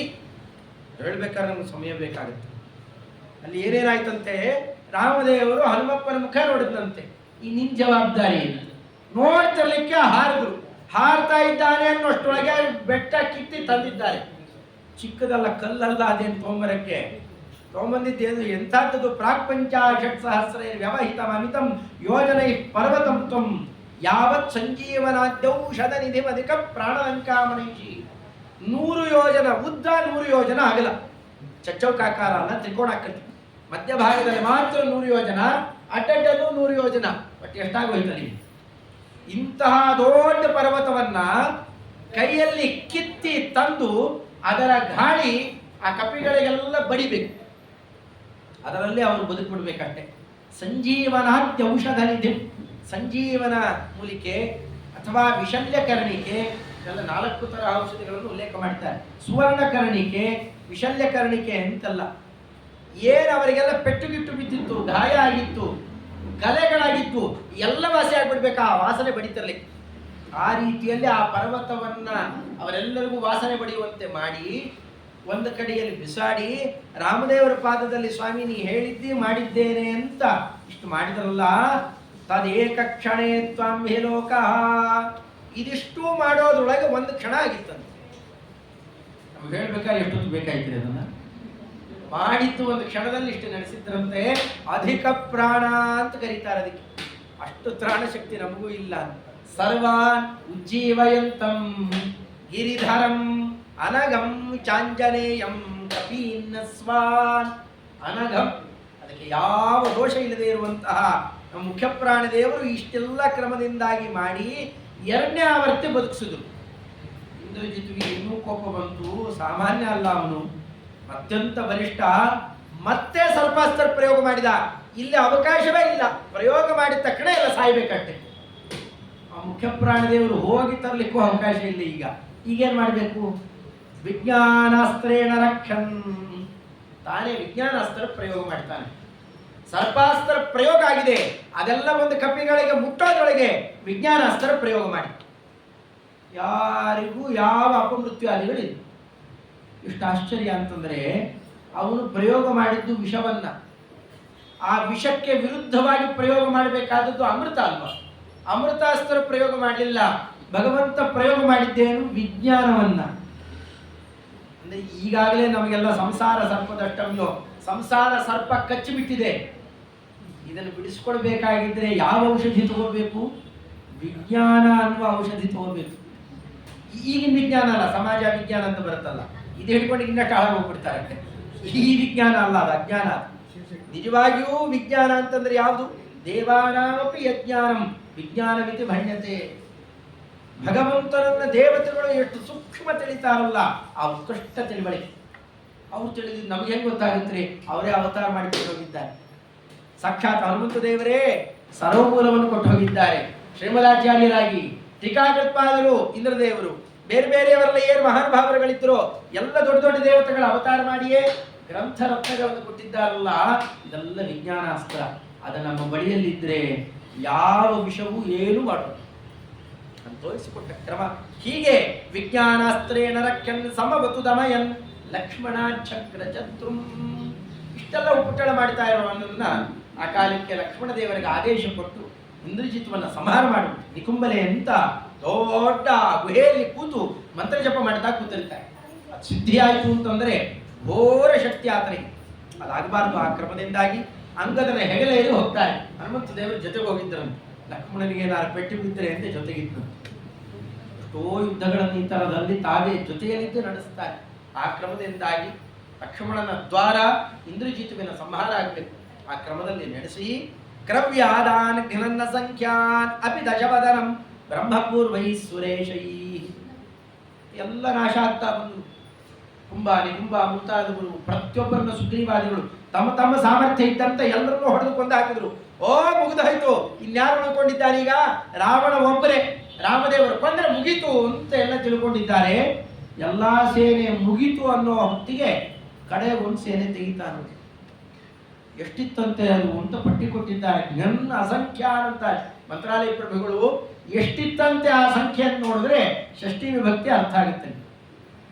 36,000 ಮಹೌಗ ಅಕ್ಷೋಹಿಣಿ ಸೇನಾ ಅಂತ ಲೆಕ್ಕ ಕೊಟ್ಟಿದ್ರು. ಹಾಗೆ ಹೇಳಿದ್ರೆ ಏನು ಅರ್ಥ ಆಗೋಲ್ಲ ನಮಗೆ.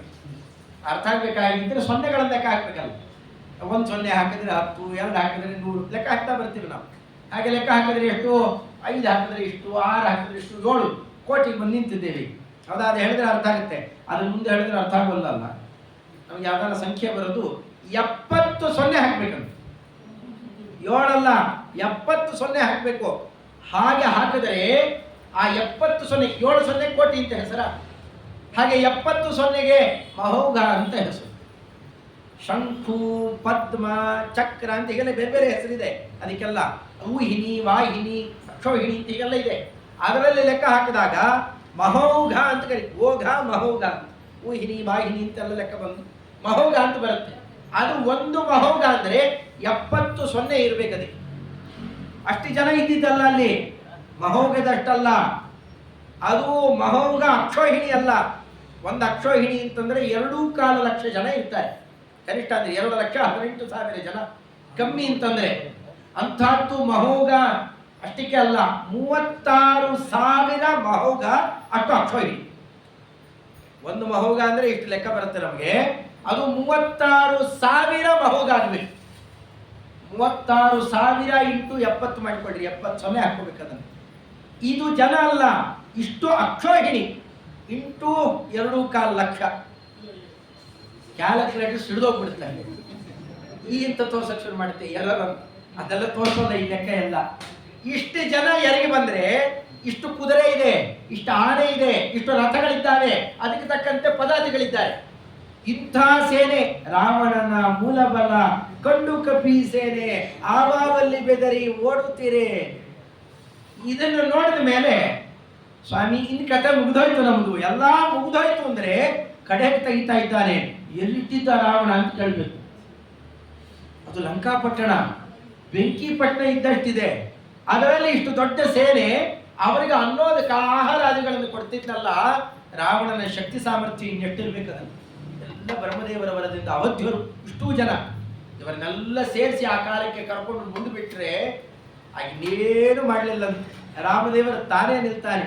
ರಾಮ ಪರಸ್ತಾತ್ ಪರತೋಪಿ ರಾಮ, ರಾಮ ಪರಂ ದಿಕ್ಷು ವಿದಿಕ್ಷು ರಾಮ, ರಾಮೈಹಿ ಅನಂತೈರಿತಿ ವಿಶ್ವರೂಪ ನಿಗ್ಧನ್ನರಾತೀನ್ ವಿರರಾಜ ರಾಮ. ಸಮುದ್ರೋಪಾದಿಯಲ್ಲಿ ಆ ಸೇನೆ ಉಕ್ಕಿ ಬರ್ತಾ ಇದ್ದರೆ ನಮ್ಮ ಸ್ವಾಮಿ ಅವರು ಎಷ್ಟು ಜನ ಇದ್ದಾರಲ್ಲ ಅಷ್ಟು ರೂಪ ತಗೊಂಡ. ಎಲ್ಲ ಯಾರಿಗೆ ಬರೋದ್ರೊಳಗೆ ಅರ್ಧ ಗಳಿಗೆ ಅಷ್ಟೇ, 12 ನಿಮಿಷ. ಇವರು ಬರ್ತಲಿಕ್ಕೇನೆ ಅವ್ರನ್ನ ಬಡಿದು ಉರುಳಿಸಿದ್ರೆ ಹೆಣಗಳ ರಾಶಿ ಏನೂ ಇಲ್ಲ. ಆಶ್ಚರ್ಯಚಕಿತರಾಗ್ತಾ ಇದ್ದಾರೆ. ಹನುಮಪ್ಪ ಮಾಡಿದ ಯುದ್ಧನೇ ಅತ್ಯದ್ಭುತ. ಏನು ರಾವಣನಿಗೆ ಒಂದು ಮುಷ್ಟಿಘಾತ ಮಾಡಿದರೆ 10 ಆ ಕಾಲಕ್ಕೆ ಮುಖಗಳನ್ನ 20 ತೋಳುಗಳನ್ನ ಚಾಚಿಕೊಂಡು ಬಿದ್ದಿದ್ದ ಬಲ ಅಂತ ಇವರೆಲ್ಲ ನೋಡ್ತಾ ಇದ್ರೆ ಇಷ್ಟು ಸೇನೆಯನ್ನ ಕ್ಷಣಾರ್ಧದಲ್ಲಿ ನಾಶ ಮಾಡಿ ಉರುಳಿಸ್ಬಿಟ್ಟಲ್ಲ. ಸಾಮಾನ್ಯ ಮನುಷ್ಯನಾಗಲಿಕ್ಕೆ ಸಾಧ್ಯನಾ? ಅದಕ್ಕೆ ಈ ವೇಳೆ ನರನಾಗಿ ಇರಬಾರದೆಂದೆನಿಸಿ ಎಷ್ಟು ಚೆನ್ನಾಗಿ ಆ ವರ್ಡಿಂಗ್ಸ್ ಮಾಡ್ತಾರೆ ದಾಸರಾಯರು. ಈಗ ಸಾಮಾನ್ಯ ನರನಂತೆಯೇ ಆಟಾಡ್ತಾ ಕೂತ್ರೆ ಈ ಕಪಿಗಳ ಗತಿಯೇನಾಗುತ್ತೆ ನನ್ನ ಭಕ್ತರದು. ಈಗ ಹಾಗಿರಬಾರದು, ನನ್ನ ವಿಶ್ವರೂಪ ತೋರಿಸಬೇಕು ಅಂತ ನಮ್ಮ ಸ್ವಾಮಿ ಬಿಚ್ಚಿ ತೋರಿಸಿದರೆ ಅವನಿಗೆ ಇವರಾಮ, ಇವನಿಗೆ ಅವರಾಮ. ಎಲ್ಲಿ ನೋಡಿದ್ರು ರಾಮರೂಪ. ಆ ಸೇನೆನೇ ಅಷ್ಟು ಅಂದ್ರೆ ಅದಕ್ಕೆ 2 ಪಟ್ಟು ತನ್ನ ರೂಪವನ್ನು ತೋರಿಸ್ತಾ ಅರೆಗಳಿಗೆ ಎಲ್ಲ ಸಮರ್ ಬಿಟ್ಟಿದ್ದಾರೆ. ಯಾರು ಇಲ್ಲ. ಏನ ವಯಕರ್ತೃತ್ವದ ಶಕ್ತಿಯನ್ನ ಲೇಷ ತೋರಿಸ್ತಾ ಅಂತ. ಇಂಥ ಕ್ರಮದಿಂದಾಗಿ ಕ್ರವ್ಯಾದಾನ್ ಎಲ್ಲ ಮಾಂಸಭಕ್ಷಕರು. ಮತ್ತೆ ಮತ್ತೇನು ಅವರೆಲ್ಲ ಸಸ್ಯಾಹಾರಿಗಳಲ್ಲ ಅವರು. ಕ್ರವ್ಯಾದಾನ್, ಕ್ರವ್ಯ ಅಂದ್ರೆ ಮಾಂಸ, ಅದನ್ನ ಅದಂತಿ ತಿನ್ನೋರು. ಕ್ರವ್ಯಾದಾನ್ ಘ್ನನ್ ಅಸಂಖ್ಯಾನ್ ಅಪಿ. ಇಷ್ಟೆಲ್ಲ ಆದ್ಮೇಲೂ ರಾವಣನಿಗೆ ಇನ್ನೂ ಹಠ. ಏನಾರಾಗಲಿ ಆತನನ್ನು ನಾ ಕೊಂದು ಬಿಡ್ತೇನೆ ಹಠ ಮಾಡಿ ಪುಷ್ಪಕ ವಿಮಾನ ಏರಿ ಬರ್ತಾ ಇದ್ದರೆ ಸ್ವಾಮಿ ಕಾಲ್ನಡಿಗೆಯಲ್ಲಿ ನೆಲದ ಮೇಲೆ ನಿಂತಿದ್ದಾರೆ. ಹನುಮಂತ ದೇವರಂದರು, ಸ್ವಾಮಿ ಆ ಕಳ್ಳನೇ ಅದರ ಮೇಲೆ ಹತ್ಕೊಂಡು ಬರ್ತಾ ಇದ್ರೆ ನೀ ಅಲ್ಲಿರ್ಬೇಕು. ವರದೋ ವಾಯುವಾಹನ ಹೆಗಲ ಮೇಲೆ ಕೂಡಿಸಿಕೊಳ್ತಾರೆ. ಬೃಹದಾಕಾರ ಬೆಳೆದು ನಿಂತು ಬಿಟ್ಟು ಹನುಮಂತ ದೇವರ ಎದೆ ಭಾಗ ರಾವಣನ ತಲೆ ಮೇಲೆ ಇರ್ಬೇಕಂತ ಅಷ್ಟೆತ್ತರ ಬೆಳೆದು ನಿಂತು ಬಿಟ್ಟು. ಎಲ್ಲ ಕಳ್ಳ ನೀನೇ ಹಾಗೆ ನಿಂತರೆ ಜಗದೊಡೆಯ ಎಲ್ಲಿರ್ಬೇಕು? ಹಾಗೆ ನಿಲ್ಲಿಸ್ತಾ ಇದೇನು ಭಗವಂತ ಆದೇಶ ಕೊಟ್ಟದ್ದಲ್ಲ, ನಮ್ಮಪ್ಪ ಹೇಗಿರ್ಬೇಕು, ಅವನ್ನ ಹೇಗೆ ಮರೆಸಬೇಕು, ಅವ ಕೆಳಗೆ ನಿಲ್ಲೋದ. ಆ ಭಕ್ತ್ಯುದ್ರೇಕವನ್ನು ತೋರಿಸಿದ ಮಹಾನುಭಾವರು ನಮ್ಮ ಮಾರುತಿ ಮುಖ್ಯಪ್ರಾಣ ದೇವರು ಬೆಳೀತಾ ನಿಂತು ಆರ್ಭಟ ಮಾಡ್ತಾ ಆ ಕೊರೆ ಹಲಗಳನ್ನು ತೆಗೆದು ಹಂಚ್ಕೊಳ್ತಾ ಇದ್ರೆ ಎದೆ ಗಡಗಡ ನಡುಗುತ್ತಿತ್ತಂತೆ ರಾಮನಿಗೆ. ಇಂಥ ಕಾಲದಲ್ಲಿ ನಮ್ಮ ಸ್ವಾಮಿ ಅಸ್ತ್ರ ಪ್ರಸಾರವನ್ನು ಮಾಡ್ತಾ ಹೃದಯವನ್ನು ಸೀಳ್ತಾ ತನ್ನ ಭಕ್ತ ಒಬ್ಬ ಇದ್ದಾನೆ, ಅವನಿಗೆ ಒಂದು ಆಪತ್ತು ಕಳಿತು. ಒಳಗಿರುವ ಜಯನಿಗೆ 3 ಆಪತ್ತುಗಳಿದ್ದಾವೆ, ಒಂದು ಕಳಿತು ಅಂತ ಮಾಡ್ತಾ ಅಲ್ಲೂ ಭಕ್ತಾನುಗ್ರಹವನ್ನು ಮಾಡಿದ್ನಲ್ಲ, ಇಡೀ ಜಗತ್ತು ಯಾರು ಕೊಟ್ಟವರಲ್ಲಿ. ಆಮೇಲೆ ರಥ ಕಳಿಸ್ಕೊಡ್ತಾರೆ ಇಂದ್ರದೇವರು, ಅಲ್ಲೂ ಕೂತು ರಾವಣನನ್ನು ಹೊಡಿತಾನೆ. ಅದೆಲ್ಲ ಮುಂದಿದ್ದು ಮೊದಲು ಹನುಮಪ್ಪನ ಮೇಲೆ ಕೂತು ಯುದ್ಧ ಮಾಡ್ತಾನೆ. ಆಮೇಲೆ ರಥದಲ್ಲಿ ರಾವಣನನ್ನು ಸೀಳಾಕ್ತಾನೆ. ದಶವದನಮಪಿ ಬ್ರಹ್ಮಪೂರ್ವೈ ಸುರೇಶೈ. ಇದನ್ನೆಲ್ಲ ನೋಡಿದ ಆ ಮಹಾನುಭಾವರು ಬ್ರಹ್ಮಾದಿ ದೇವತೆಗಳು, ಸ್ವಾಮಿ ಏನು ಅದ್ಭುತ ಚರ್ಯೆ ನಿಮಗೆ, ನಾವುಗಳು ಊಹೆ ಮಾಡಲಿಕ್ಕೂ ಆಗೋಲ್ಲ.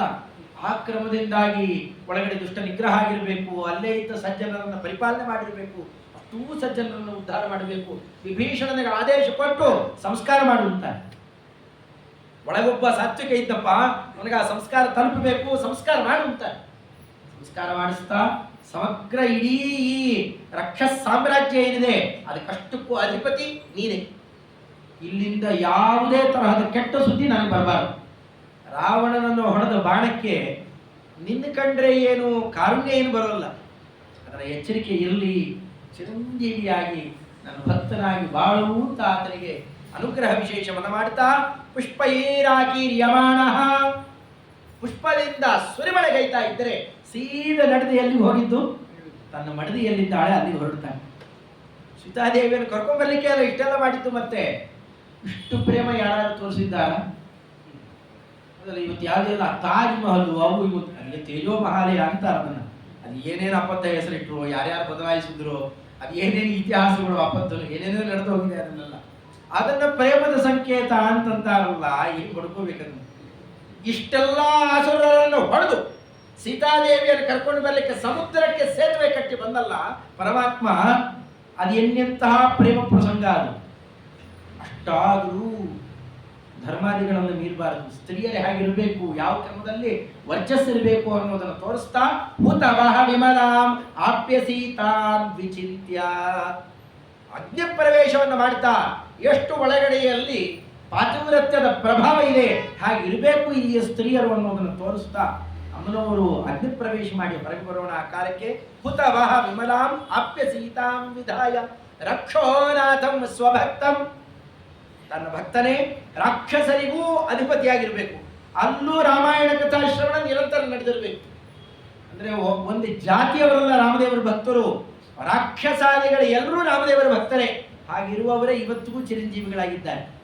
ರಾಮದೇವರ ಭಕ್ತನಲ್ಲದೇ ಇರುವಂತಹ ದಶವದನ ಅವತ್ತೇ ಸತ್ತು ಹೋದ. ಅವಧ್ಯತ್ವವರ ಕೇಳದೇ ಇರುವ ವಿಭೀಷಣ ಇವತ್ತಿಗೂ ಅವಧ್ಯನಾಗಿದ್ದಾರೆ. ಹೊರಗಿಲ್ಲ ಅಲ್ಲ ನಮ್ಮನ್ನು ಉದ್ಧಾರ ಮಾಡೋದು. ನಿಜವಾಗಿಯೂ ನಮ್ಮನ್ನು ನಿಜವಾಗಿಯೂ ಕೂಡ ಆಯುಷ್ಯ ಭವಿಷ್ಯ ಎಲ್ಲದರಿಂದ ಮೇಲೆ ಎತ್ಕೊಂಡು ಹೋಗೋದು ಯಾವುದು? ಹರಿವಾಯುಗಳ ಭಕ್ತಿ ಅನ್ನೋದನ್ನು ಚೆನ್ನಾಗಿ ತೋರಿಸ್ತಾ ಸ್ವಪುರಮಥಗತಃ ಪುಷ್ಪಕಸ್ತ ಸಮಸ್ತೈ. ಪುಷ್ಪಕ ವಿಮಾನಾರೂಢನಾಗಿ ಬೇಬೆ ಹೊರಡ್ರಪ್ಪ, ನನ್ನ ತಮ್ಮ ಕಾಯ್ತಾ ಇದ್ದಾನೆ, ನಾಳೆ ಬೆಳಗ್ಗೆ ಸೂರ್ಯೋದಯದ ಹೊತ್ತಿಗೆ ಅದು ಇದ್ಬಿಡ್ಬೇಕು. ಸರ್ವಂತ ಹಾರೇ ಬಿಟ್ಟು ಅರ್ಧ ಮುಹೂರ್ತದಲ್ಲೇ ಅಲ್ಲಿಗೆ ತಲುಪಿ ಬಿಡ್ತಾರೆ. ಅವನು ಪುಣ್ಯಾತ್ಮ ಇಷ್ಟು ರಾಮನಲ್ಲಿ ಮನಸ್ಸಿಟ್ಟಿದ್ದ, ವಾರೇ ಕ್ಷಣ ಕೂಡ ತಡೆಯಲು. ಸೂರ್ಯೋದಯ ಆದಮೇಲೆ ರಾಮದೇವರ ದರ್ಶನ ಆಗಿಲ್ಲ ಅಂತಂದ್ರೆ ಅಗ್ನಿ ಪ್ರವೇಶ ಮಾಡ್ತೇನೆ ಅಂತ ಸಂಸ್ಕೃತ ಆಜ್ಞೆಯನ್ನು ಇಟ್ಕೊಂಡು ಪ್ರದಕ್ಷಿಣೆ ಹಾಕ್ತಾ ಇದ್ದಂತೆ. ಮೊದಲು ಬಂದು ತಡೆದು ಬದುಕಿಸಿದವರು ಹನುಮಂತ ದೇವರು. ಹಾರಿ ಬಂದು, ಪಾ ನಿಮ್ಮ ಅಣ್ಣ ಬರ್ತಾ ಇದ್ದಾನೋ, ಅವನ ಮುಖ ನೋಡ್ಬೇಕು ಅಂತ ಅನ್ಸೋಲ್ವ ನಿನಗೆ? ವೈಭವದಿಂದ ರಾವಣಾದ್ಯಸುರರನ್ನ ಕೊಂದು ಕುಬೇರನ ಪುಷ್ಪಕ ವಿಮಾನಾರೂಢನಾಗಿ ಬರ್ತಾ ಇದ್ದಾನೆ, ಅದೋ ನೋಡು ಅಂತ ಹನುಮಪ್ಪ ಬಂದು ನಿಂತು ತೋರಿಸ್ಬೇಕಂತ ಸ್ವಾಗತ ಮಾಡ್ತಾ ಹೋಗಿ ಕಾಲಿಗೆ ಅಡಲಾಸಿ ಬೀಳ್ತಾರೆ. ಆ ಸುವರ್ಣ ಪಾದಕೆಗಳನ್ನು ತಂದು ಕಾಲಿಗೆ ಹಾಕ್ತಾರೆ. ಇದನ್ನು ಅವರೋಹಣ ಮಾಡ್ಕೊಂಡು ಬಾ, ಈ ಪಾದಕೆಗಳಿಂದಲೇ ಸಮಗ್ರ ಸಾಮ್ರಾಜ್ಯ ನಡೆಸುತ್ತೇನೆ. ಅಷ್ಟೆಲ್ಲ ಮಾಡ್ತಾ ಒಳಗೆ ನುಗ್ಗಿ ಬರೋದ್ರೊಳಗೇನೆ ತಾಯಿಯಂದರಿದ್ದಾರೆ, ಅವರಿಗೆಲ್ಲ ನಮಸ್ಕಾರ ಮಾಡಿದಂತೆ. ಮೊದಲು ನಮಸ್ಕಾರ ಮಾಡಿದ ಕೈಕೇಯಿ. ಅತ್ಯಾಶ್ಚರ್ಯ ಅಂದ್ರೆ ಕೌಸಲ್ಯ ಮಾಡಲಿಲ್ಲ, ಕೈಕೇಯಿ ಮಾಡಿದ. ಅಮ್ಮ ನೀ ಹೇಳಿದ್ದೆ ಪೂರ್ಣ ಪೂರೈಸಿಕೊಂಡು ಬಂದಿದ್ದೇನೆ. ಅಷ್ಟೊಳಗೆಲ್ಲ ಅವಿವೇಕ ಎಲ್ಲ ದೂರ ಆಗಿತ್ತು. ಕಣ್ಣನ್ನು ನೀರು ಹಿಡಿತಾಳೆ ಕೈಕೇಯಿ. ಆ ಹೊತ್ತಿಗೆ ಅಲ್ಲೇ ಬರ್ತಾ ಸಾಮ್ರಾಜ್ಯೇ ಚಾಭಿಷಿಕ್ತ ನಿಜ ಜನಮಖಿಲಂ ಮಾನಯನ್ ಮೇ ಗತಿ ಸ್ಯಾತ್. ಆ ಕಾಲದಲ್ಲಿ ವಸಿಷ್ಠಾದಿಗಳೆಲ್ಲರೂ ಕಾಯ್ತಾ ಇತ್ತು.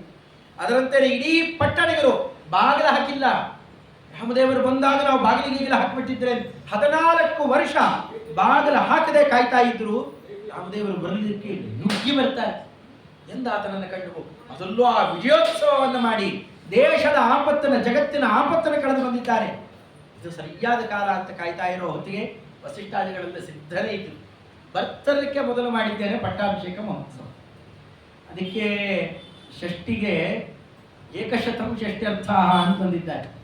ಷಷ್ಠಿ ವಿಭಕ್ತಿಗೆ ಬೇರೆ ಬೇರೆ ವಿಭಕ್ತಿಗಳಿಗೆಲ್ಲ 1, 2 ಅರ್ಥ ಆದರೆ ಷಷ್ಠಿ ವಿಭಕ್ತಿಗೆ 101 ಅರ್ಥ. ನಾವು ಕನ್ನಡದಲ್ಲಿ ಅಷ್ಟೆಲ್ಲ ಅರ್ಥ ಆಗೋಲ್ಲ. ಅದಕ್ಕೆ ಮಕ್ಕಳಿಗೆ ಬೇರೆ ಹೇಳ್ಕೊಡ್ತಾರೆ. ಗೆಳೆಯರ ಧನ, ಗೆಳೆಯರ ಧನ ಅಲ್ಲ ಇದು.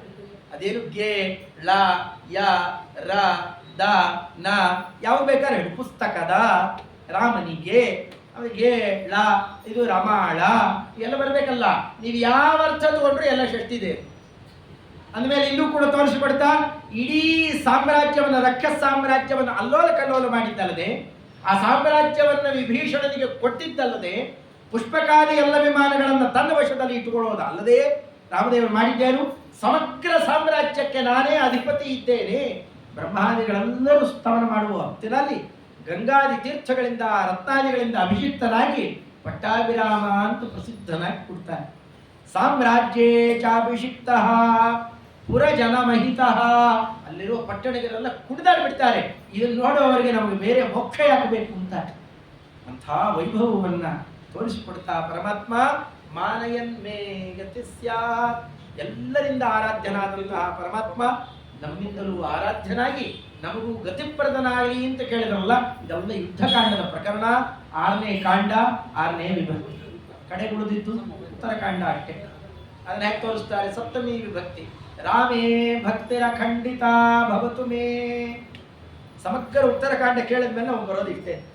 ಇಷ್ಟೆಲ್ಲ ಅದನ್ನಲ್ಲ ರಾಮಚಂದ್ರ ದೇವರು 13,000 ವರ್ಷ ನಕ್ಷತ್ರಮಾನದಲ್ಲಿ, ಅದನ್ನೇ ದಿನಮಾನದ ಲೆಕ್ಕಾಚಾರ ಹಾಕಿದರೆ 11,000 ವರ್ಷದ ತನಕ ಇಡೀ ಸಾಮ್ರಾಜ್ಯವನ್ನೇನು ಆ ಕಾಲಕ್ಕೆ ಆಳದಲ್ಲ, ಆಳಿದ ಕ್ರಮ ಏನು ಅಂತ ಚಿತ್ರಣ ಮಾಡಿದ್ದೆ ಉತ್ತರಕಾಂಡ. ಒಟ್ಟಾರೆ ಅದೆಲ್ಲದರ ಅರ್ಥ ರಾಮೇ ಭಕ್ತಿರ ಖಂಡಿತ ಭವತು. ತೋರಿಸಿದ್ದೇನು? ರಕ್ಷನ್ ಕ್ಷೋಣೀನ್ ಸಮೃದ್ಧಾಂ ನುತ ಉತ ಮುನಿಭಿಹಿ ಮಾನಯನ್ ವಾಯುಸೂನಿಂ. ಹಾಗೆ ಬೇಕಾಷ್ಟು ಮುನಿಗಳೆಲ್ಲ ಬರ್ತಾರೆ. ವಾಲ್ಮೀಕಿ ರಾಮಾಯಣದಲ್ಲಿ ಅನೇಕ ಋಷಿಗಳು, ಮುನಿಗಳು ಬಂದು, ಸ್ವಾಮಿ ಆ ಇಂದ್ರಜಿತುವನ್ನ, ರಾವಣ, ಕುಂಭಕರ್ಣಾದಿಗಳನ್ನು ಕೊಲಿಸುವುದಿಲ್ಲ, ಏನೇನು ಮಾಡಿದ್ರು ಅಂತ ನಿಜವಾದ ಪಟ್ಟಿ ಇಲ್ಲಿ ಹೇಳ್ತಾರ. ಅಂತಹ ನುತ ಉತ ಮುನಿಭಿಹಿ ಅವರಿಂದ ಸ್ತುತ್ಯನಾದ ಪರಮಾತ್ಮ ಮಾನಯನ್ನ ವಾಯುಸೂನು. ಸಾಮ್ರಾಜ್ಯದ ಪಟ್ಟಾಭಿಷೇಕ ಎಲ್ಲ ಮುಗಿದಿದೆ, ಜ್ಞಾನಿಗಳೆಲ್ಲ ಕೊಂಡಾಡ್ತಾ ಇದ್ದಾರೆ. ಆ ಹೊತ್ತಿಗೆ ಸೀತಾದೇವಿಗೆ ಅಂದಂತು, ಸೀತೆ ನಿನ್ನನ್ನು ಹುಡುಕೋದಿಕ್ಕೆ ಅಂತ ಈ ಕಪಿಗಳು ಮಾಡಿದ ಪ್ರಯಾಸ ಎಷ್ಟು ಗೊತ್ತಾ? ಅವರಿಗೆಲ್ಲ ಏನು ಕೊಡ್ತೀವಿ ಉಡುಗೊರೆ? ಬೇಕಾದ ಒಬ್ಬೊಬ್ರಿಗೆ ಒಂದೊಂದು ಕೊಡ್ತಾ ಬಂದರು. ಎಲ್ಲರಿಗೂ ಮೋಕ್ಷ ಸುಸ್ಥಿರ ಅಂತ ಮಾಡಿಬಿಟ್ಟು ಇಷ್ಟೆಲ್ಲ ಆದಮೇಲೆ ಯಾರಿಗಾನು ಸ್ವಲ್ಪ ಹೆಚ್ಚು ಮಾಡಬೇಕಲ್ಲ. ನಿನ್ಗೆ ಯಾರ ಮೇಲೆ ಬಹಳ ಪ್ರೀತಿ, ಹಾಕ್ಕೊಂಡಿದ್ದ ಮುತ್ತಿನ ಸರವನ್ನ ಮಣಿಮಂಜು ಮಾಲಾ ವ್ಯಾಜೇನ ದೀರ್ಘಾಂ ಕರುಣಾಂಬ ಬಂದ ತೆಗೆದುಕೊಟ್ಟಂತು ದೊಡ್ಡ ಮುತ್ತಿನ ಹಾರ. ಅದನ್ನು ತೆಗೆದು ನೋಡು, ಇದು ಯಾರ ಕೊರಳಿಗೆ ಹಾಕ್ತಿ ಅವ್ರ ಮೇಲೆ ಬಲು ಪ್ರೀತಿ ಅಂತ ಅರ್ಥ. ಯಾರ ಕೊರಳಿಗೆ ಹಾಕ್ತೀವೋ ಹಾಕು. ಪಾದದಲ್ಲೇ ಕೂತಿದ್ದಾರೆ ಹನುಮಪ್ಪ. ಕರೆದು ಕೇಳಬೇಕಂತೆ ಸೀತಾದೇವಿ, ಅಲ್ಲಪ್ಪ ನೀನು ಕಾಲಲ್ಲೇ ಕೂತಿರ್ತೀಯಲ್ಲೋ ಮಹಾನುಭಾವ, ಅಲ್ಲೇನೋ ಬಂದು ಭಕ್ತಿ ತೋರಿಸ್ತಿ, ನಮಸ್ಕಾರ ಮಾಡಿದಿ, ರಾಮದೇವರು ಗುಣಗಾನ ಮಾಡಿದಿ, ರಾಮಾಯಣ ಹೇಳಿಬಿಟ್ಟು ನನಗೆ ಬಹಳ ಆನಂದ ಬಂತಲ್ಲಿ ಅಶೋಕ ಮರದಲ್ಲಿ. ಆಯ್ತದು ಮುಗೀತಲ್ಲ, ಈಗ ಅವರು ಅಲ್ಲೆಲ್ಲರೂ ಕೂಡು, ನಾನು ಮನೆಯವರಿಗೆ ಹೇಳ್ತೇನೆ. ನೀ ಹೇಳಿದ್ದಕ್ಕೆ ಅಂತಾನೆ ಸುಗ್ರೀವನಿಗೆ ಪಟ್ಟ ಕಟ್ಟಿತ್ತು, ಹೌದಾ? ಹೌದಾಯ್. ನೀ ಹೇಳಿದ್ದಕ್ಕೆ ವಿಭೀಷಣನಿಗೆ ರಕ್ಷಸ್ ಸಾಮ್ರಾಜ್ಯದ ಆಧಿಪತ್ಯ, ಹೌದಾಯ್. ನೋಡು, ಇವರಿಗೆ ಹೇಳ್ತೇನೆ, ಒಂದು ದೊಡ್ಡ ಸಾಮ್ರಾಜ್ಯಕ್ಕೆ ನಿನ್ನ ರಾಜನನ್ನಾಗಿ ಚಕ್ರವರ್ತಿಯನ್ನಾಗಿ ಮಾಡ್ತಾರೆ, ಹೋಗ್ತೀಯಾ? ಬೇಡಮ್ಮ, ನಿಂಗೆ ಏನ್ ಬೇಕಪ್ಪ? ರಾಮದೇವರ ಪಾದದ ಭಕ್ತಿ ಬೇಕು, ಇಲ್ಲೇ ಇರ್ತೇನೆ, ನೀವಿಬ್ಬರ ಜೊತೆಯಲ್ಲೇ ಇರ್ಬೇಕು. ಬೇಡೋ, ಮದುವೆ ಮಾಡ್ತೀನಿ. ಒಂದು ನಮ್ಮ ಯಜಮಾನರು ಸಾಮಾನ್ಯ ಅಂತ ತಿಳ್ಕೊಳ್ಬೇಡ. ನನ್ನನ್ನು ನೋಡೋದಕ್ಕೆ ಮುಂಚೆನೆ ಕಲ್ಲಾಗ್ಬಿಟ್ಟಿದ್ಲು ಒಬ್ಳು ಋಷಿ ಪತ್ನಿ, ಒಳ್ಳೆ ಸುಂದರಿ, ಕಲ್ಲಾಗ್ಬಿಟ್ಟಿದ್ಲು. ದರ್ಶನ ಕೊಡ್ತಿರ್ಲಿಕ್ಕೆ ಹೆಣ್ಣಾಗುವುದು. ಕಲ್ಲನ್ನು ಹೆಣ್ಣು ಮಾಡಿದವನು ನಿನಗೊಂದು ಒಳ್ಳೆ ಚಲುವಿನ ಹುಡ್ಕೊಡೋದಿಲ್ವೇ? ನಾವಿಬ್ಬರು ಸೇರಿ ಹುಡುಕಿ ತಂದು ಮದುವೆ ಮಾಡ್ತೇವೆ, ಮಾಡ್ಕೋತೀಯಾ? ಬೇಡ ತಾಯಿ, ರಾಮದೇವರ ಪಾದ ಭಕ್ತಿ ಸಾಕು ನನಗೆ. ಪ್ರೇಷ್ಟೋ ನ ರಾಮಸ್ಯ ಬಭೂವ ತಸ್ಮಾತ್ ನ ರಾಮ ರಾಜ್ಯೇ ಅಸುಲಭಂ ಚ ಕಿಂಚಿತ್. ತತ್ಪಾದ ಸೇವಾರ್ಥಿಲೈಷನಿಚ್ಛತ್ ತಥಾಪಿ ಭೋಗಾನ್ನನುಸಾರ ವಿರಕ್ತಿ. ಸೇವಕತನದ ರುಚಿ ಏನನಿದೆಯೋ ದೇವ ಹನುಮರಾಯ, ವೈರಾಗ್ಯ ಬೇಡಿ, ನೀಗೇನ್ ಬೇಕು, ನನಗೆ ಇತರ ಪದಾರ್ಥಗಳಲ್ಲೆಲ್ಲ ವೈರಾಗ್ಯ ಇಲ್ಲಿ, ರಾಮದೇವರ ಪಾದ ಸೇವಾ ಅಷ್ಟು ಮಾತ್ರ ಸಾಕು, ಇನ್ನೇನು ಬೇಡ ಅಂತಂದಾಗ ಒಂದು ಹರ ಹಾಕಿದ್ರು. ಮಣಿಮಂಜುಮಾಲಾ ವ್ಯಾಜೇನ ದೀರ್ಘಾಂ ಕರುಣಾಂ ಬಬಂಧ. ಅಷ್ಟು ದೊಡ್ಡ ಸಭೆ ಕೂತಿದೆ, ಸುಗ್ರೀವಾದಿಗಳೆಲ್ಲ ಆತರಿತಾ ಇದ್ದಾರೆ. ಅವರೆಲ್ಲರ ಮಧ್ಯದಲ್ಲಿ ಹನುಮಪ್ಪನ ತಲೆ ಮೇಲೆ ಕೈ ಇಟ್ಟಂತೆ ನಮ್ಮ ಸ್ವಾಮಿ. ಮೃದವರು ಸೌಹಾರ್ದ ಭೃತಾದಿ ಮೌಲಿ ನ್ಯಸ್ತೇನ ಹಸ್ತೇನ ದಯಾರ್ದ್ರ ದೃಶ್ಯ. ತಲೆ ತುಂಬ ಕೈಯಾಡಿಸ್ತಾ ಇದ್ದಾನೆ. ಕೂಸು ಹನುಮಪ್ಪ, ಇಷ್ಟು ಸೇವೆ ಮಾಡಿದಲ್ಲ ನನಗೆ, ಇಷ್ಟು ನಮ್ಮಿಬ್ಬರ ಪ್ರೀತಿ ಪಾತ್ರನಾಗಿದೆಯಲ್ಲ, ಏನು ಕೊಡ್ಲಿ ನಿನಗೆ? ಬೇಕಾದ್ ಕೊಟ್ಟು ಬಿಡ್ತೇನೆ, ನಿನಗೆ ತಗೋ, ನನ್ನನ್ನೇ ನಿನಗೆ ಕೊಟ್ಟು ಬಿಡ್ತೇನೆ. ಸ್ವಾತ್ಮಾನ ಮೇವೈಷ ದದೌ ಯದಸ್ಮೈ. ಆಲಿಂಗನ ಸೌಖ್ಯವನ್ನು ಕೊಟ್ಟಿದ್ದನ್ನ ಆಚಾರ್ಯರು ದ್ವಾದಶ ಸ್ತೋತ್ರ ಮಾಡಬೇಕಾದಂತಾರೆ. ಒಂದೊಂದು ಅವಯವವನ್ನು ಹೇಳ್ತಾ, ಕಿರೀಟ ಘೃಷ್ಟಪ ಪೀಠವತ್, ಪಾದ ಹೀಗಿದೆ, ಜಂಗ ಹೀಗಿದೆ, ಅಮ್ಮನವರನ್ನು ಕೂಡಿಸಿಕೊಂಡಿರೋ ತೊಡೆ ಹೀಗಿದೆ ಎಲ್ಲ ಹೇಳ್ತಾ ಹೇಳ್ತಾ ಕಣ್ಣನ್ನೇ ಹೇಳಬೇಕಾಗಿದ್ದರೆ ಆಚಾರ್ಯರು ಭಾವುಕರಾಗಿದ್ದಾರೆ. ಪೂರ್ಣಾನಂದಸ್ಯ ರಾಮಸ್ಯ ಸಾನುರಾಗಾವಲೋಕನಂ. ಅವತ್ತೇ ನನ್ನ ಮೇಲೆ ಪ್ರೀತಿಯಿಂದಾಗಿ ಆ ಕಾರುಣ್ಯ ರಸವನ್ನು ತುಂಬಿ ನನ್ನ ನೋಡಿದ್ದಲ್ಲ, ಸ್ಮರಾಮಿ ಭವಸಂತಾಪ ಹಾನಿದಾಮೃತ ಸಾಗರ. ಸಂಸಾರದ ಬೇಕಷ್ಟು ತಾಪ ಇಲ್ಲಿ ಎಲ್ಲವನ್ನ ಕಳೆದು ಬಿಡುವ ಆ ಕಣ್ಣಿನ ರಸಧಾರೆ ಇವತ್ತಿಗೂ ನಾನು ನೆನೀತೇನೆ ಅಂತಾರೆ ಆಚಾರ್ಯರು. ಇನ್ನಷ್ಟು ಅನುಗ್ರಹ ಮಾಡಿಬಿಟ್ಟಿದ್ದು ಸ್ವಾಮಿ. ದೇವ್ಯಾ ದೇಶ ಪ್ರಣೀತಿ ದ್ರಹಿಣ ಹರವರಾವಧ್ಯ ರಕ್ಷೋ ವಿಘಾತಾದ್ಯಾ ಸೇವಾ ಉದ್ದೇ ದಯದ್ರಹ ಸಹಭುಜಮಕರೋ ರಾಮನಾಮ ಮುಕುಂದ. ನಾನು ಏನೇನು ಸೌಖ್ಯ ಅನುಭವಿಸ್ತೇನೆ, ಎಲ್ಲೆಲ್ಲಿ ವೈಭವ ಅನುಭವಿಸ್ತೇನೆ, ನನ್ನ ಜೊತೆಯಲ್ಲಿ ನೀ ಇರಬೇಕು. ನಾ ಏನು ಅನುಭವಿಸಿದ್ರು ಒಂದು ಪಾಲು ನಿನಗಿರ್ಬೇಕು ಜೊತೆಯಲ್ಲಿ. ಎಂಥ ವೈಭವ! ಇಷ್ಟು ಅವನು ಮನಸ್ಕೊಂಡ್ಬಿಟ್ರಲ್ಲ, ಮಾಡಿದ್ದೇನು ನಿಜವಾದ ಭಕ್ತಿ. ನಾವು ಬೇರೆ ಬೇರೆ ಹಿಡ್ಕೊಂಡು ಓಡ್ ಹೋಗ್ತೇವೆ ದೇವರನ್ನು ಬಿಟ್ಟು, ಅದು ಇಲ್ಲ ಇದು ಇಲ್ಲ, ಹಾಳಾಗೋಗ್ತೇವೆ. ಏನು ಹಿಡಿಬೇಕು ಅನ್ನೋದನ್ನು ತೋರಿಸಿಕೊಟ್ಟು ನಮ್ಮನ್ನು ಉದ್ಧಾರ ಮಾಡಿದ ಅದ್ಭುತ ಚರಿತ್ರೆ. ಇದನ್ನೆಲ್ಲ ಇಟ್ಟುಕೊಂಡೆ ಏನು ಹೇಳಿದ್ರು? ರಾಮೇ ಭಕ್ತಿರ ಖಂಡಿತ. ತುಂಡಾಗದೇ ಇರುವಂತಹ ಅಖಂಡಿತ ಭಕ್ತಿ ರಾಮನಲ್ಲಿ ಬೇಡೋದಿದೆಯಲ್ಲ, ಅದೇ ಉತ್ತರಕಾಂಡದ ಸಾರ, ಸಪ್ತಮಿ ವಿಭಕ್ತಿಯ ಸಾರ. ಎಷ್ಟು ಚೆನ್ನಾಗಿ ಸಂಗ್ರಹ ಮಾಡಿದ್ದಾರೆ. ಅವರು ಇವರು ಹೇಳಿದ್ರೆ ಅದು ಇದು ವಿಚಾರ ಮಾಡಬೇಕು. ಸಾಕ್ಷಾತ್ ವೇದವ್ಯಾಸ ದೇವರೇ ಗ್ರಂಥನ ಮಾಡಿದ ವಿಭಕ್ತಿ ರಾಮಾಯಣ. ಇಷ್ಟೇ ಅಲ್ಲ, ಲಕ್ಷ್ಮಣನನ್ನು ಕರೀತಾರೆ ಆ ಕಾಲಕ್ಕೆ. ಕರೆದು ಪ್ರೇಷ್ಯಾದಿತ್ಯಾತ್ಮಜಾದೀನ್ ವ್ಯತನುತ ಭರತಂ ಯೌವರಾಜ್ಯೇನು ಮಾನ್ಯ ಕಾರ್ಯೇ ಸೌಮಿತ್ರಿಂ. ಸೌಮಿತ್ರಿಯನ್ನು ಕರಿಬೇಕಂತ ಲಕ್ಷ್ಮಣ, ಎಷ್ಟು ಸೇವೆ ಮಾಡಿದ್ಯಪ್ಪ, ನಾ ಅಂದದ್ದೆಲ್ಲ ಅನಿಸ್ಕೊಂಡು ಬೇಕಾದ್ದೆಲ್ಲ ಸೇವೆ ಮಾಡಿದಿ, ಇಷ್ಟೆಲ್ಲ ಮಾಡಿದ್ದೀಯಾ, ನಿನಗೆ ಯೌವರಾಜ್ಯ ಕಟ್ಲಾ? ಅವ್ರು ಕೇಳಿದ್ದೇನು ಗೊತ್ತಾ? ರಾಮೇ ಭಕ್ತಿರ ಖಂಡಿತ. ಇಲ್ಲ ಸ್ವಾಮಿ, ಯಾವ ಸಾಮ್ರಾಜ್ಯನೂ ಬೇಡ ನನಗೆ. ಇಂಥ ಹನುಮಪ್ಪ ನನಗಿಂತ ಕೋಟಿ ಗುಣ ಅಧಿಕ, ನಿನ್ನ ಪಾದ ಸೇವೆ ಬೇಕು ಅಂತಾರೆ, ನನಗೂ ಅದೊಂದು ಕೊಟ್ಬಿಡು ಸಾಕು, ಇನ್ನೇನು ಬೇಡ, ಅಷ್ಟು ಕೊಟ್ಟುಬಿಡು ಸಾಕು. ಯಾಕೆ ಭರತನನ್ನು ಒಂದು ಕಡೆಗೆ, ಶತ್ರುಘ್ನನ ಒಂದು ಕಡೆಗೆ ಕಳಿಸ್ಬಿಡ್ತಾರೆ. ಶತ್ರುಘ್ನಿಂದ ಲವಣಾಸುರನ ಸಂಹಾರ ಮಾಡಿಸಿ ಇವತ್ತೇನು ಮಧುರ ಅಂತ ಆಗಿದೆಯಲ್ಲ, ಅವತ್ತೇ ಆಗಿದೆ. ಮಧು ಅಂತ ದೈತ್ಯ, ಅವನನ್ನು ಸಂಹಾರ ಮಾಡಿದ್ದಕ್ಕೆ ಮಧುರಾತೀತಿ ಮಧುರ ಅಂತ, ಅದು ಮಧುವನ ಇದ್ದಿದ್ದು ಮಧುರಾ ಪಟ್ಟಣ ಆಯಿತು. ಅಲ್ಲಿ ಸಾಮ್ರಾಜ್ಯ ಆಳ್ತಾನೆ. ರಾಮದೇವರನ್ನು ಬಿಟ್ಟಿರ್ಲಿಕ್ಕೆ ಮನಸ್ಸೇ ಇಲ್ಲ ಆತನಿಗೆ. ಓಡೋಡಿ ಬಂದರೆ, ಇಲ್ಲಪ್ಪ ಕಡೆಗೆ ಹೋಗುವಾಗ ನೀನು ಕಲಿಸ್ಕೊಳ್ತೇನೆ, ಅಲ್ಲಿ ತನಕ ಸಾಮ್ರಾಜ್ಯ ಆಳ್ತಾ ಅಲ್ಲಿ ಇರುವಂತ ಕಳಿಸ್ಬಿಡ್ತೇನೆ. ಭರತನಿಂದಾಗಿಯೂ ಕೂಡ ತ್ರಿಕೋಟಿ 3 ಕೋಟಿ ಅಸುರರನ್ನ, ಇವರೆಲ್ಲ ದುಷ್ಟ ದೈತ್ಯ ಗಂಧರ್ವರು. ನಾವು ದೇವಗಂಧರ್ವರು ಮನುಷ್ಯ ಗಂಧರ್ವರು ಅಂತ ಕೇಳ್ತೇವೆ, ಅದು ಸಜ್ಜನರ ಸಾಲಲ್ಲಿ. ದೈತ್ಯ ಗಂಧರ್ವರಿದ್ದಾರೆ, 3 ಕೋಟಿ ಜನ ಇದ್ದರಂತೆ. ಭರತನಿಗೆ ಇಷ್ಟ ಅನುಗ್ರಹ ಮಾಡಿದ್ದಾನೆ ಸ್ವಾಮಿ. ಭರತ ಎಲ್ಲರನ್ನೂ ಕೊಂದು ಬರ್ತಾನೆ. ಈಗ ಒಬ್ಬೊಬ್ಬರ ಕೈಯಿಂದ ಒಂದೊಂದು ಮಾಡಿಸ್ತಾ ಅನೇಕ ಯಜ್ಞಗಳನ್ನ ಸ್ವಯಂ ಅಗ್ನಿಯಲ್ಲಿ ತಾನೇ ಕೂತು, ಅಲ್ಲಿ ಪರಶುರಾಮ ಇಲ್ಲಿ ರಾಮ, ತನಗೆ ತಾನೇ ಹವಿಸ್ಸು ಕೊಡ್ತಾ ಆ ಕಾಲಕ್ಕೆ ಮಾಡಿದ ಅದ್ಭುತ ವ್ಯಾಪಾರ. ಆದರೆ ಆಗಲೇನೆ ಅರಿಘ್ನೋತ ಶತ್ರುಘ್ನತೋಯೋ ಹತ್ವಾಸೌ ದುಷ್ಟಶೂದ್ರಂ. ಆ ಕಾಲದಲ್ಲಿದ್ದ ದುಷ್ಟಶೂದ್ರ ಶಂಭೂಕ, ಆತನನ್ನ ದುರುದ್ದೇಶದಿಂದಾಗಿ ತಪೋಮಗ್ನಾಗಿದ್ದಾಗ ಬ್ರಾಹ್ಮಣ ಕುಮಾರ ಒಬ್ಬ ಮೃತನಾಗಿ ಹೋಗ್ತಾನೆ. ಆತನನ್ನು ಕೊಂದು ಮತ್ತೆ ಆ ಬ್ರಾಹ್ಮಣ ಕುಮಾರನನ್ನು ಬದುಕಿಸ್ತಾನೆ. ವರ್ಣಾಶ್ರಮದ ವ್ಯತ್ಯಾಸ ಮಾಡಬೇಡಿ, ಮಾಡಿದ್ರೆ ಅನರ್ಥ ಆಗ್ತಾ ಹೋಗುತ್ತೆ. ಅದನ್ನು ಸರಿಯಾಗಿ ಕಾಪಾಡಿ ರಾಮರಾಜ್ಯ. ಇಷ್ಟೇ, ರಾಮರಾಜ್ಯ ಸುಭಿಕ್ಷ. ಯಾಕೆ ಅದು ಹೇಳೋಲ್ಲ, ರಾಮರಾಜ್ಯ ಅಂತ. ವರ್ಣಾಶ್ರಮ ಧರ್ಮ ಅವ್ಯಾಹತವಾಗಿತ್ತು. ರಾಮದೇವರ ಭಕ್ತಿ ಎಲ್ಲ ಕಡೆಯಲ್ಲೂ ಇತ್ತು. ಆ ರೀತಿಯಲ್ಲಿತ್ತು. ದೇವತಾ ಲೋಕಗಳನ್ನು ಮೀರಿಸ್ತಾ ಇತ್ತು, ಮೋಕ್ಷವನ್ನು ಮೀರಿಸುವಂತೆ ಇತ್ತು. ಕಾರಣ ವರ್ಣಾಶ್ರಮ ಧರ್ಮದ ವ್ಯವಸ್ಥೆ. ಅದನ್ನು ತೋರಿಸಿಕೊಟ್ಟಿರುವಂತಹ ಕ್ರಮ ವಿಶೇಷ. ಆದರೆ ಕುಂಭಜಾನ್ಮಾಲ ಭಾರಿ ವೈಭವದಲ್ಲಿ ಹಾರ ಬಂತಂತು, ಬಿಳಿ ಪುಷ್ಪಗಳ ಹಾರ ಬ್ರಹ್ಮದೇವರು ಕಳಿಸಿಕೊಟ್ಟಿದ್ದಾರೆ. ಅಗಸ್ತ್ಯ ಋಷಿಗಳು ತಂದ್ರಂತು. ಏನು ಸ್ವಾಮಿ ಆಗ್ತಾ ಇದ್ದೀರಿ ಎಂದು ಕೇಳಿದ ಪರಮಾತ್ಮ. ಇಲ್ಲ, ಶ್ವೇತ ಅಂತ ಒಬ್ಬ ರಾಜ ತಪೋ ವಿಶೇಷವನ್ನು ಮಾಡ್ತಾ ಒಂದು ಸರೋವರದ ಬಳಿಯಲ್ಲಿ ಕೂತಿದ್ದಾಗ ಸೀದಾ ಬಂದಂತೆ ಅಪ್ಸರಾಸ್ತ್ರೀಯರು ಮುಂತಾದವರು ಬರ್ತಾರೆ.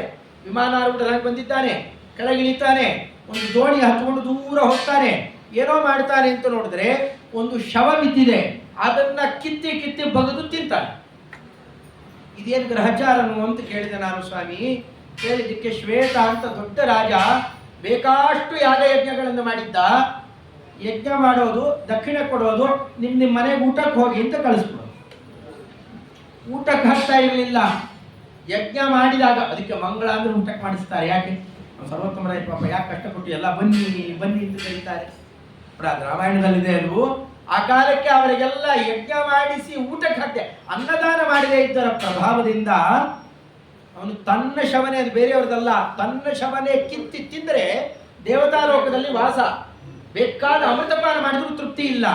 ಇಲ್ಲಿ ಬಂದು ತನ್ನ ಶವ ಕಿತ್ತಿ ತಿಂದರೆ ಮಾತ್ರ ತೃಪ್ತಿ ಆಗುತ್ತೆ. ಇಂಥ ದುರವಸ್ಥೆಯಲ್ಲಿ ಬಿದ್ದಿದ್ದಾನೆ. ಅದಕ್ಕೆ ಆ ಕಾಲಕ್ಕೆ ಬ್ರಹ್ಮದೇವರನ್ನ ಪ್ರಾರ್ಥನೆ ಮಾಡಿದಾಗ ಅವರಂದ್ರು, ಇಂಥ ಯಾವ ದೋಷ ಇದ್ದು ಪರಿಹಾರ ಆಗುತ್ತೆ. ಏನ್ ಮಾಡಬೇಕು? ದೇವರಿಗೆ ಪುಷ್ಪ ಸಮರ್ಪಣೆ ಮಾಡಬೇಕು. ಒಂದು ಸೇವೆ, ದೇವರಿಗೆ ಮಂತ್ರ ಪುಷ್ಪವನ್ನು ಸಮರ್ಪಯಾಮಿ. ಮಂತ್ರ ಪುಷ್ಪವನ್ನು ಅರ್ಪಣೆ ಮಾಡಿದರೆ ಇಷ್ಟು ಭಾಗ್ಯ ಇದೆ. ಇನ್ನು ಗಂಧಾರ್ಪಣೆ ಮಾಡಿದರೆ, ಧೂಪ ದೀಪಾದಿಗಳನ್ನು ಅರ್ಪಣೆ ಮಾಡಿದರೆ ಇನ್ನೆಷ್ಟಿದೆ ವೈಭವ. ಷೋಡಶೋಪಚಾರ ಪೂಜೆ ಮನೆಯಲ್ಲಿ ಪ್ರತಿನಿತ್ಯ ಸಾಲಿಗ್ರಾಮಕ್ಕೆ ಮಾಡ್ತಾ ಇದ್ರೆ ಅವ್ರು ಯಾವುದು ಕೊರತೆ ಇರುತ್ತೆ. ಯಾಕೆ ನಿತ್ಯ ಪೂಜೆ ಮಾಡಿರಿ, ನಿತ್ಯ ಸಾಲಿಗ್ರಾಮ ಸ್ಪರ್ಶ ಮಾಡಿರಿ ಯಾಕಂತಾರೆ? ಈ ಅರ್ಥದಲ್ಲಿ ಅದನ್ನ ಅವರು ಕಳಿಸಿಕೊಟ್ಟಿದ್ದನ್ನ ಅಗಸ್ತ್ಯರ ದ್ವಾರ ತಂದು ಭಗವಂತನಿಗೆ ಅರ್ಪಣೆ ಮಾಡಿದ ಕ್ಷಣದಲ್ಲೇ ಈ ಶಾಪ ಪರಿಹಾರ ಆಗುತ್ತೆ. ನಾನು ಗೊತ್ತಿಲ್ಲದೆ ಎಷ್ಟೋ ದ್ರೋಹ ಮಾಡಿರ್ತೇವೆ. ಭಗವಂತನ ಒಂದು ಹೂ ಅರ್ಪಣೆ ಮಾಡಿದರೆ ಅಲ್ಲಿಗೆಲ್ಲ ಹೋಯ್ತು. ಅದನ್ನು ತೋರಿಸ್ತಾ ಸ್ವೀಕಾರ ಮಾಡಿ ರಕ್ಷನ್ ಕ್ಷೋಣೀಂ ಸಮೃದ್ಧಾಂ ನುತ ಉತ ಮುನಿಭಿ. ಈ ಕ್ರಮದಿಂದಾಗಿ ನಡೆಸ್ತಾ ಪರಮಾತ್ಮ ಯಜ್ಞಗಳನ್ನು ಆಚರಣೆ ಮಾಡ್ತಾನೆ. ಭರತನಿಗೆ ಅನುಗ್ರಹ ವಿಶೇಷವನ್ನು ಮಾಡ್ತಾನೆ. ಇಷ್ಟೆಲ್ಲ ಆಗ್ತಾ ಇರೋ ಹೊತ್ತಿಗೆನೆ ರಾಮಾಯಣವನ್ನು ವಾಲ್ಮೀಕಿ ಋಷಿಗಳು ಮಕ್ಕಳಿಂದಲೇ ಕೇಳಿಸ್ತಾರೆ. ಕಾರಣ ವಾಲ್ಮೀಕಿ ಋಷಿಗಳ ಆಶ್ರಮದಲ್ಲಿ ಬೆಳೀತಾ ಇತ್ತ ಅವರು. ಮೇಲ್ನೋಟಕ್ಕೆ ಸೀತಾದೇವಿಯರನ್ನ ಕಳಿಸಿಬಿಟ್ಟ. ಅದಕ್ಕೆ ಕಾರಣ ಅಸುರಾನ್, ದೊಡ್ಡ ದೈತ್ಯರಿದ್ದಾರೆ, ಸುರಾಣಕರು ಅಂತ. ರಮಾನಾರಾಯಣರ ವಿಯೋಗ ಚಿಂತನೆ ಮಾಡುವವರವರೆಲ್ಲ ವಿಯೋಗ ಕಾರಣೀಭೂತರು ಅಂತ ತಿಳಿದವರೆಲ್ಲ ತಮಸ್ಸಿಗೆ ಬೆಳೀತಾರೆ. ಅವರ ತಮಸ್ಸಿಗೆ ಹಾಕಲಿಕ್ಕೋಸ್ಕರ ಇದೊಂದು ಆಟ ಆಡಿದ್ದಷ್ಟೇ. ವ್ಯಾಪ್ತತ್ವ ನಿರವಧ್ಯತ್ವ ತಸ್ಯಾಸ್ತ್ಯಾಗ ಕಥಂ ಭವೇ. ಇಬ್ರು ಸರ್ವತ್ರ ಇದ್ದಾಗ ಒಬ್ಬರನ್ನ ಬಿಟ್ಟು ಒಬ್ಬರು ಇದ್ದಾರೆ. ಒಬ್ಬರು ಇಲ್ಲದೆ ಇರೋ ಪ್ರದೇಶ ಇನ್ನೊಬ್ರು ಇರೋದು ಅಂತ ಇರಬೇಕು. ಎಲ್ಲ ಕಡೆಯಲ್ಲಿ ಇಬ್ರು ಹರಡಿದಾಗ ಬಿಟ್ಟಿರೋದು ಅಂತ ಯಾಕೆ ಸಾಧ್ಯ? ಇನ್ನೇನಾದ್ರು ದೋಷ ಇರಬೇಕು ಒಬ್ಬರನ್ನೊಬ್ಬರು ಬಿಡಿಕೆ. ದೋಷವೇ ಇಲ್ಲ ಇಬ್ಬರಲ್ಲೂ, ಹೇಗೆ ಬಿಡ್ತಾರೆ? ಬಿಟ್ಟಂತೆ ನಟನೆ ಮಾಡಿ ದುಷ್ಟರನ್ನ ಮೋಸ ಮಾಡಿದ್ದಷ್ಟೇ. ಅವರಿಬ್ಬರು ದೂರ ಇದ್ದಾರೆ ಅಂದ್ರೆ ನಾವು ಹಾಳಾಗಿ ಹೋಗ್ತೇವೆ ಅಷ್ಟೇ. ಅದರಿಂದ ಎಂದೂ ವಿಯೋಗ ಚಿಂತನೆ ಮಾಡಬಾರದು ಅನ್ನೋದನ್ನು ತೋರಿಸಿಕೊಡ್ತಾ ಆ ಕಾಲಕ್ಕೆ ತಾನೇ ಬೇಕಾಷ್ಟು ಯಜ್ಞಗಳನ್ನೆಲ್ಲ ಆಚರಣೆ ಮಾಡುವಾಗ ಕಡೆಗೆಲ್ಲ ಇಂದ್ರಾದಿ ದೇವತೆಗಳು ಬರ್ತಾರೆ. ರುದ್ರದೇವರು ಬಂದು ಪ್ರಾರ್ಥನೆ ಮಾಡ್ತಾರೆ ಏಕಾಂತದಲ್ಲಿ. ಲಕ್ಷ್ಮಣ ದೇವರನ್ನು ಬಾಗಿಲಲ್ಲಿ ಕೂಡಿಸಿದ್ದ ಪರಮಾತ್ಮ, ನೋಡಪ್ಪ ನೀನು ಒಳಗೆ ಬರಬೇಡ, ಒಳಗೆ ಯಾರು ಬಂದರೂ ಬಿಡಬೇಡ, ತುಂಬ ದೊಡ್ಡ ದೇವತಾ ರಹಸ್ಯ ಒಳಗಡೆ ನಡೀತಾ ಇದೆ, ಬಿಟ್ರೆ ನಿನ್ನನ್ನು ಕೊಲ್ತೇನೆ ಅಂತ ಹೇಳಿದ್ದ. ನೋಡಿದ್ರೆ ಅತ್ರಿಪುತ್ರಂ ಸರಿಯಾಗಿ ದುರ್ವಾಸಕ್ಕೆ ಬಂದ್ಬಿಟ್ರು. ಆ ಕಾಲಕ್ಕೆ 1 ವರ್ಷದಿಂದ ಉಪವಾಸ ಮಾಡಿದ್ದಾರೆ, ವ್ರತಾನುಷ್ಠಾನ ಮಾಡಿದ್ದಾರೆ. ಇವತ್ತು ಉದ್ಯಾಪನೆ ಆಗಬೇಕಾಗಿದೆ. ತಾವೇ ಮಾಡಿಕೊಳ್ಳೋ ಹಾಗಿಲ್ಲ ಯತಿಗಳು. ಬೇರೆಯವರ ಹಸ್ತೋದಕ ಹಾಕಿ ಅವರಿಗೆ ಊಟಕ್ಕೆ ಭಿಕ್ಷಾ ಪ್ರದಾನ ಮಾಡಬೇಕು. ಎಲ್ಲ ಕಡೆ ಕೇಳ್ಕೊಂಡು ಬರ್ತಾರಂತೆ, ನನಗೆ ಯಾರು ಭಿಕ್ಷಾ ಮಾಡಿಸ್ತೀರಿ? ಸ್ವಾಮಿ ನಾವು ಮಾಡಿಸ್ತೀವಿ, ಅಡಿಗೆ ಎಲ್ಲ ಸಿದ್ಧ ಇದೆ ಬನ್ರಿ. ನಾ ಬರೋದಕ್ಕೆ ಮುಂಚೆ ಮಾಡಿದ ಅಡಿಗೆ ನಾ ತಗೊಳ್ಳಲ್ಲ, ಈಗ ಮಾಡಿಸ್ಬಿಡ್ತೀವಿ, 10 ನಿಮಿಷ ಕೂತ್ಕೊಳ್ರಿ. ನಾ ಬಂದ ಮೇಲೆಲ್ಲ ಕಾಯ್ತಾ ಕೂಡಲ್ಲ. ಅವ್ರು ಬಂದ ಮೇಲೆ ಅಡಿಗೆ ಮಾಡಿಸ್ಬಾರ್ದಂತೆ, ಮೊದಲೇ ಆಗಿದ್ದನ್ನ ಊಟ ಮಾಡದಂತೆ. ಈ ಸ್ವಯಂ ಪಾಕಕ್ಕಿಂತ ಸ್ವಯಂ ಪಾಕ ಇದೆ, ಏನೇನೋ ಪಾಕಗಳಿದ್ದಾವೆ. ಇದೊಂಥರ ಪಾಕ ಇದೆ, ಸಿದ್ಧ ಆಗೋಲ್ಲ, ಸಾಧ್ಯ ಆಗೋಲ್ಲ. ಮತ್ತೇನ್ ಮಾಡ್ಬೇಕು? ರಾಮದೇವರ ಬಳಿಗೆ ಬಂದು ರಾಮದೇವರಾದರೂ ಅದನ್ನು ಪೂರೈಸ್ತಾನ, ನನಗೆ ಭಿಕ್ಷಾ ಮಾಡಿಸ್ತಾನ ಅಂತ ಯತಿಶ್ರೇಷ್ಠರು ಅಲ್ಲಿಗೆ ಬಂದು ಲಕ್ಷ್ಮಣನಲ್ಲಿ ಕೇಳಿಕೊಳ್ಳಿಕ್ಕೆ ಅಂತ ಬಂದ್ರೆ, ಸ್ವಾಮಿ ದೊಡ್ಡ ದೇವತಾ ಚರ್ಚೆಯಲ್ಲಿದ್ದ. ಅಲ್ಲೇ ರುದ್ರ ರೂಪದಲ್ಲಿ ಬಂದಿದ್ದಾರೆ, ಇಲ್ಲ ಅವರೇನೆ ದುರ್ವಾಸರಾಗಿ ಬಂದಿದ್ದಾರೆ. ಬಿಡ್ಬೇಕಾ ಹಿಡ್ಕೋಬೇಕಾ? ಬ್ರಾಹ್ಮಣರು ಬ್ರಹ್ಮಜ್ಞಾನಿಗಳು ಅಂದರೆ ಭಗವಂತನಿಗೆ ಅತ್ಯಂತ ಪ್ರಿಯರು. ಅವರನ್ನು ತಡೆಯೋದು ಯೋಗ್ಯ ಅಲ್ಲ. ತಡೆಯದೆ ಕಳಿಸ್ಕೊಟ್ರೆ ನನಗೆ ದ್ರೋಹ ಆಗುತ್ತೆ, ನನಗೆ ಶಿಕ್ಷೆ ಹಾಕ್ತಾನೆ, ಹಾಕುವಲ್ಲಿ ಯಾಕೆ, ಅವ್ರನ್ನಂತೂ ತಡೆಯೋಲ್ಲ ಅಂತ ಒಳಗಡೆಯಲ್ಲಿ ಜಯ ವಿಜಯರು ಏನು ಮಾಡಬೇಕಾಗಿತ್ತು ಅನ್ನೋದನ್ನು ತೋರಿಸ್ಬಿಡ್ತಾರೆ. ಲಕ್ಷ್ಮಣ ದೇವರು ಒಳಗಡೆಯಲ್ಲಿ ಕಳಿಸಿಕೊಡೋಣ. ಬಂದಾಗ ರುದ್ರದೇವರು ಪ್ರಾರ್ಥನೆ ಮಾಡ್ತಾ ಇದ್ದಾರೆ. ದುರ್ವಾಸರು ಬರ್ತಾರೆ. ಸಿದ್ಧನ್ನದೇ ಎಂ ಸಾಧ್ಯನ್ನದೇ ಯಾವುದು ನನಗಾಗೋಲ್ಲ, ನನಗಿಂತಹದ್ದು ಆಗಬೇಕು ಅಂತ ಇಷ್ಟವರು ಪಟ್ಟಿ ಹೇಳ್ತಾ ಇದ್ದಾರಲ್ಲ. ನಮ್ಮ ಸ್ವಾಮಿ 4 ಬೆರಳು ಈಗ ತೋರಿಸ್ತಾರೆ. 4 ಬೆರಳು ಅಲ್ಲೇ ಲೇಖ್ಯ ಅಪೇಯ ಚೋಷ್ಯ ಎಲ್ಲ ನಿರ್ಮಾಣ ಆಗೋಯ್ತು. ಸ್ವಾಮಿ ಹಾರು ಹೋಗುತ್ತೆ, ಬೇಗ ಕುತ್ಕೊಳ್ಳಿ, ಹಸ್ತೋದಕ ಹಾಕ್ತೇನೆ. ಅವರಷ್ಟು ಹೇಳಿ ಮುಗಿಸೋದ್ರೊಳಗೆ ಷಟ್ ವಿಧ 6 ವಿಧವಾದ ರಸಗಳು ಅಲ್ಲಿರ್ಬೇಕು. ಮಧುರ, ಆಮ್ಲ, ಲವಣ, ಕಟು, ಕಷಾಯ, ತಿಕ್ತ ಎಲ್ಲ ಇರುವಂತಹ 4 ತರಹದ ಅನ್ನಗಳನ್ನು ಸಿದ್ಧಪಡಿಸಿ, ಕೆಲವು ಕುಡಿಯೋದು, ಕೆಲವು ನೆಕ್ಕೋದು, ಪಾಯಸ ಗೀಸ ಎಲ್ಲ ನೆಕ್ತಾರೆ, ಮತ್ತೆ ಕಡಿದು ತಿನ್ನೋದು, ಅಗದು ತಿನ್ನೋದು ಅಂತ 4 ತರ ಇದ್ದಾರೆ. ಭಕ್ಷ್ಯ, ಭೋಜ್ಯ, ಚೋಷ್ಯ, ಲೇಖ್ಯ ಅಂತ 4 ತರ ಸಿದ್ಧ ಆಗಿದೆ. ಸುವರ್ಣಮಯ ಭಾಂಡಗಳಲ್ಲಿ ಸಿದ್ಧ ಆಗಿದೆ, ಎಲೆ ಹಾಕಿದ್ದಾಗಿದೆ. ಇವರು ಮಾತು ಮುಗಿಸೋದೊಳಗೆ ಕುತ್ಕೋಬೇಕಷ್ಟೆ. ತಡ ಆಗ್ತಾ ಇದೆ, ಕುತ್ಕೊಳ್ರಿ. ಹೀಗೆ ಅವರಿಗೆ ಭೋಜನವನ್ನು ಮಾಡಿಸ್ತಾ ಪರಮಾತ್ಮ ಅದ್ಭುತ ತನ್ನ ಮಹಿಮಾವನ್ನ ನಡೆಸೋಣ. ಆ ಕಾಲಕ್ಕೆ ನಡೆಸ್ತಾ ಇದ್ದದ್ದನ್ನು ಈ ಎಲ್ಲ ವೈಭವಗಳನ್ನೆಲ್ಲ ನೋಡ್ತಾ ಇದ್ದಾಗ ಅಲ್ಲ, ಆ ಕಾಲಕ್ಕೆ ಎಲ್ಲರೂ ಬಂದು ನ್ಯಾಯ ಕೇಳ್ಕೊಳ್ಳೋರು. ಅದಾಗಬೇಕು, ಇದಾಗಬೇಕು, ಯಾವ್ದು ಸರಿ ಯಾವ್ದು ತಪ್ಪು. ಒಂದು ನಾಯಿ ಬಾಗಿಲಲ್ಲಿ ಬಂದು ಧರ್ಮ ಕೇಳಲಿಕ್ಕೆ ಅಂತ ಬಂದು ನಿಂತು, ಅವರಿವರಲ್ಲ, ನಾಯಿ ಬಂದಿದೆ ನೋಡಿದ್ರಂತ, ಆ ಸ್ಥಾನದಲ್ಲಿ ಬಂದು ನಿಂತಿದ್ದಾರೆ ಅಂತಂದ್ರೆ ಸಾಕು. ಅವರೇನೋ ತಮಗಾಗಿರುವ ಅನ್ಯಾಯದ ಪ್ರಶ್ನೆ ಮಾಡ್ಲಿಕ್ಕೆ ಬಂದಿದ್ದಾರೆ. ಯಾರು ಬರ್ತಾನೆ ಇರಲಿಲ್ಲ. ರಾಮರಾಜ್ಯ ಹೇಗಾಗಿತ್ತಂತೆ, ಗಂಡನ್ ಕಳ್ಕೊಂಡವರು ಇಲ್ಲ, ಹೆಂಡತಿನ ಕಳ್ಕೊಂಡವರು ಇಲ್ಲ, ಕಳ್ಕೊಂಡವರೇ ಇಲ್ಲ ಹೇಳಬೇಕು ಅಂದ್ರೆ. ಆ ಕಾಲದಲ್ಲಿ ಮೃತ್ಯುವೇ ಇಲ್ಲ. ಪುರೋಹಿತರಿಗೆ ಈ ಮಂತ್ರ ಮರ್ತೋಗಿತ್ತಂತೆ. ಅಪರದ ಮಂತ್ರಗಳು ಮಾಡಿಸಿದೆ ಮರ್ತೇ ಹೋಗಿತ್ತಂತೆ. ವಕೀಲರಿಗೆ ಈ ನ್ಯಾಯಾಧೀಶಗಳ ನ್ಯಾಯ ಧರ್ಮ ಚರ್ಚೆ ಮಾಡುವ ಯುಕ್ತಿಗಳು ಮರ್ತು ಹೋಗಿತ್ತಂತೆ. ಆ ಧರ್ಮ ಪ್ರಸಂಗವೇ ಇಲ್ಲ. ವೈದ್ಯರಿಗೆ ಔಷಧಿಗಳು ಮರ್ತು ಹೋಗಿತ್ತು. ರಾಮರಾಜ್ಯ ಹೀಗಿತ್ತು ಅಂತಂತಾರೆ. ಯಾಕೆಂದ್ರೆ ಔಷಧಿಯಿಂದ ರೋಗ ಬಂದರೆ ತಾನೆ, ಪಾಪದ ಸಂಬಂಧವೇ ಇಲ್ಲ, ರೋಗ ಎಲ್ಲಿ ಬರಬೇಕು. ಇಂಥ ಅದ್ಭುತ ಸಾಮ್ರಾಜ್ಯವನ್ನು ಕೊಟ್ಟ ಸ್ವಾಮಿ. ನಾಯಿ ಬಂದು ನಿಂತಿದೆ. ಎಲ್ಲ ಹೋಗಿ ಹೇಳಿದ್ರು, ಸ್ವಾಮಿ ಒಂದು ನಾಯಿ ಬಂದು ನಿಂತಿದೆ, ಒಳಗೆ ಕರೆಸಲಿ. ದೊಡ್ಡ ದರ್ಬಾರು, ಅಲ್ಲಿ ಬಂದು ನಾಯಿ ನಿಂತುಕೊಂಡಿದೆ. ಮನುಷ್ಯರ ವಾಣಿಯಲ್ಲಿ ಮಾತಾಡಲಿಕ್ಕೆ ಶುರು ಮಾಡ್ತಂತೆ. ಸ್ವಾಮಿ, ನನಗೆ ಅನ್ಯಾಯ ಆಗಿದೆ. ರಾಮರಾಜ್ಯದಲ್ಲಿ ಅನ್ಯಾಯ ಬಾಪ, ಏನು ನಡೆದಿದೆ ನಿನಗೆ? ಇಲ್ಲ, ನನ್ನೊಂದು ಮರಿ ಇದೆ. ಆ ಮರಿಗೆ ಒಬ್ಬ ಸನ್ಯಾಸಿ ಕಲ್ಲು ಹೊಡೆದುಬಿಟ್ಟಿದ್ದಾನೆ. ಕರೆಸಲಿ ಅಂತ ಪರಮಾತ್ಮ. ಇಷ್ಟು ಅದ್ಭುತ ವ್ಯವಸ್ಥೆ. ಯಾವ ಅಡ್ರೆಸ್ಸು ನಿಮ್ಮ ಲೊಕೇಶನ್ ಹೇಳಿದ್ರು ಅಷ್ಟು ಹೋಗಲ್ಲ, ಸೀದಾ ಅಲ್ಲಿ ಕಳಿಸಿಬಿಟ್ಟ. ಹೇಳ್ಕೊಂಬಂದು, ಯಾಕಪ್ಪ ಸನ್ಯಾಸಿ ಹೊಡೆದ್ಯಾ? ಸುಳ್ಳು ಪಳ್ಳು ಇಲ್ಲೇ ಇಲ್ಲ ರಾಮರಾಜ್ಯದಲ್ಲಿ. ಹೌದು ಸ್ವಾಮಿ, ಹೊಡೆದೆ. ಯಾಕೆ ಹೊಡೆದೆ? ನಾನು ಊಟ ಮಾಡ್ತಾ ಇದ್ರೆ ಒಂದು ಬಾಯಿ ಹಾಕಿಬಿಡ್ತು ಆ ಮರಿ, ಅದಕ್ಕೆ ಹೊಡೆದೆ. ಆ ಮರಿಯನ್ನು ಕಳಿಸಿ ಕೇಳ್ತಾರೆ, ನೀ ಯಾಕೆ ಬಾಯಿ ಹಾಕಿದೆ? ಸ್ವಾಮಿ, ನನ್ನ ಥರನೇ ತಿಂತಾ ಇದ್ದ, ಅದಕ್ಕೆ ಬಾಯಿ ಹಾಕಿದೆ. ಅರ್ಧ ಕಚ್ಚೋದು, ಅರ್ಧ ಇಡೋದು, ಅರ್ಧ ಕಚ್ಚೋದು, ಈಗೆಲ್ಲ ಬಹಳ ಅದ್ಭುತ ನೋಡಿ. ಅದನ್ನೆಲ್ಲ ವೈಭವ ಅಂತ ಗೊತ್ತಾಗುತ್ತೆ. ಕೈಯಲ್ಲಿ ಇಟ್ಕೊಂಡು ತಿಂದೆ, ನಿಂತ್ಕೊಂಡು ನೀರು ಕುಡಿದೆ, ಇಚ್ಚಿಟ್ಟೆ ಕಾಫಿ ಸೊರ್ರ ಅಂತ ಹೇಳ್ಕೊಂಡು ಮತ್ತೆ ಇಟ್ಟೆ, ಮತ್ತೆ ಕುಡಿದೆ. ಇದು ಮಹಾ ದೊಡ್ಡ. ಅದಕ್ಕೆ ಒಂದೊಂದಕ್ಕೂ ಚಾಂದ್ರಾಯಣ ಮಾಡ್ಕೊಳ್ಬೇಕಾಗತ್ರಿ. ಈಗ ಅದೆಲ್ಲ ಧರ್ಮ ಕರ್ಮ ಅನ್ನೋದ್ರ ಪ್ರಜ್ಞೆಯೇ ಇಲ್ವಲ್ಲ. ಅರ್ಧ ತಿಂದು ಇಡೋದು, ಅದನ್ನೇನು ಭುಕ್ತ ಖಾದನ ಅಂತಾರೆ. ಪೇಯ ಪಾನ, ಅರ್ಧಂಬರ್ಧ ಕುಡಿದು ಇಟ್ಟು ಮತ್ತೆ ಕುಡಿಯೋದು. ಅದಕ್ಕೆ ಹಾಗೆ ಮಾಡೋಲ್ಲ. ಒಂದು ತಮಗೆ ಲೋಟ ಎರಡರಲ್ಲಿ ಇಟ್ಕೊಂಡಿರ್ತಾರೆ, ಅದನ್ನೇ ತೆಗೆದು ಕುಡ್ಕೊಳ್ಳೋ. ತಮಗೆ ನಿಮಗೇನ ಚಿಕ್ಕ ಉಪಪಾತ್ರೆಗೆ ಹಾಕೊಂಡು ಎಷ್ಟು ಬೇಕೋ ಅಷ್ಟೇ ತಗೊಳ್ತಾರೆ. ಬಡಿಸ್ಬೇಕಾದ್ರೆ ಅರ್ಧ ಒಬ್ಬರಿಗೆ ಬಡಿಸಿ ಉಳಿದಿದ್ದೇನೆ ಇನ್ನೊಬ್ಬರಿಗೆ ಬಡಿಸಬಾರ್ದು, ಅದು ಅನ್ಯಾಯ. ಅದು ಕೆಲವೆಲ್ಲ ಕೈಯಲ್ಲಿ ಬಡಿಸ್ಬೇಕು ಅಂತಿದೆ, ಕೆಲವೆಲ್ಲ ಅದು ಬೇರೆ ಬೇರೆ ನೀವೆಲ್ಲ ದರ್ವಿಗಿರಿ ಸೌಟಿಗೆ ತಗೊಂಡು ಬಡಿಸ್ಬೇಕು ಅಂತಿದೆ. ಒಂದೊಂದು ಕ್ರಮ. ಯಥಾತತ್ವ ಬದುಕಿದ್ರೆ ನಾಯಿ ಬದುಕು ಅಂತಂತಾರೆ. ನಂತರನೇ ತಿಂತಾ ಇದ್ದ, ಅದಕ್ಕೋಸ್ಕರ ನಾನು ಹೋಗಿ ಬಾಯಿ ಹಾಕಿದೆ. ಆ ನಾಯಿ ಹೇಳ್ತಂತೆ, ಹೌದಾ ನೀ ಹಾಕಿ ತಿಂತಾ ಇದ್ಯಾ? ಹೌದು ಸ್ವಾಮಿ, ತಿಂತಾ ಇದ್ದೆ. ಹಾಗಾದ್ರೆ ಶಿಕ್ಷೆ ಹಾಕ್ಬೇಕಲ್ಲ ನಿನಗೆ. ನೀ ತಪ್ಪು ಮಾಡಿ ಅದಕ್ಕೆ ಬೇರೆ ಕಲ್ಲು ಹೊಡೆದಿದ್ದೀಯಾ, ನಿನಗೆ ಶಿಕ್ಷೆ ಹಾಕ್ಬೇಕಲ್ಲ, ಏನ್ ಮಾಡೋದು? ಎಲ್ಲರನ್ನು ಕೇಳ್ಕೊಂಬಂದ. ಸುಮಂತ್ರಾದಿಗಳಿದ್ದಾರೆ, ವಸಿಷ್ಠಾದಿಗಳು, ಎಂತೆಂಥ ಮಹಾನುಭಾವರಿದ್ದಾರೆ. ನೋಡಿ, ಆತನ ಸನ್ಯಾಸಿಗೆ ಶಿಕ್ಷೆ ಕೊಡ್ಬೇಕು. ಏನ್ ಕೊಡ್ಬೇಕು?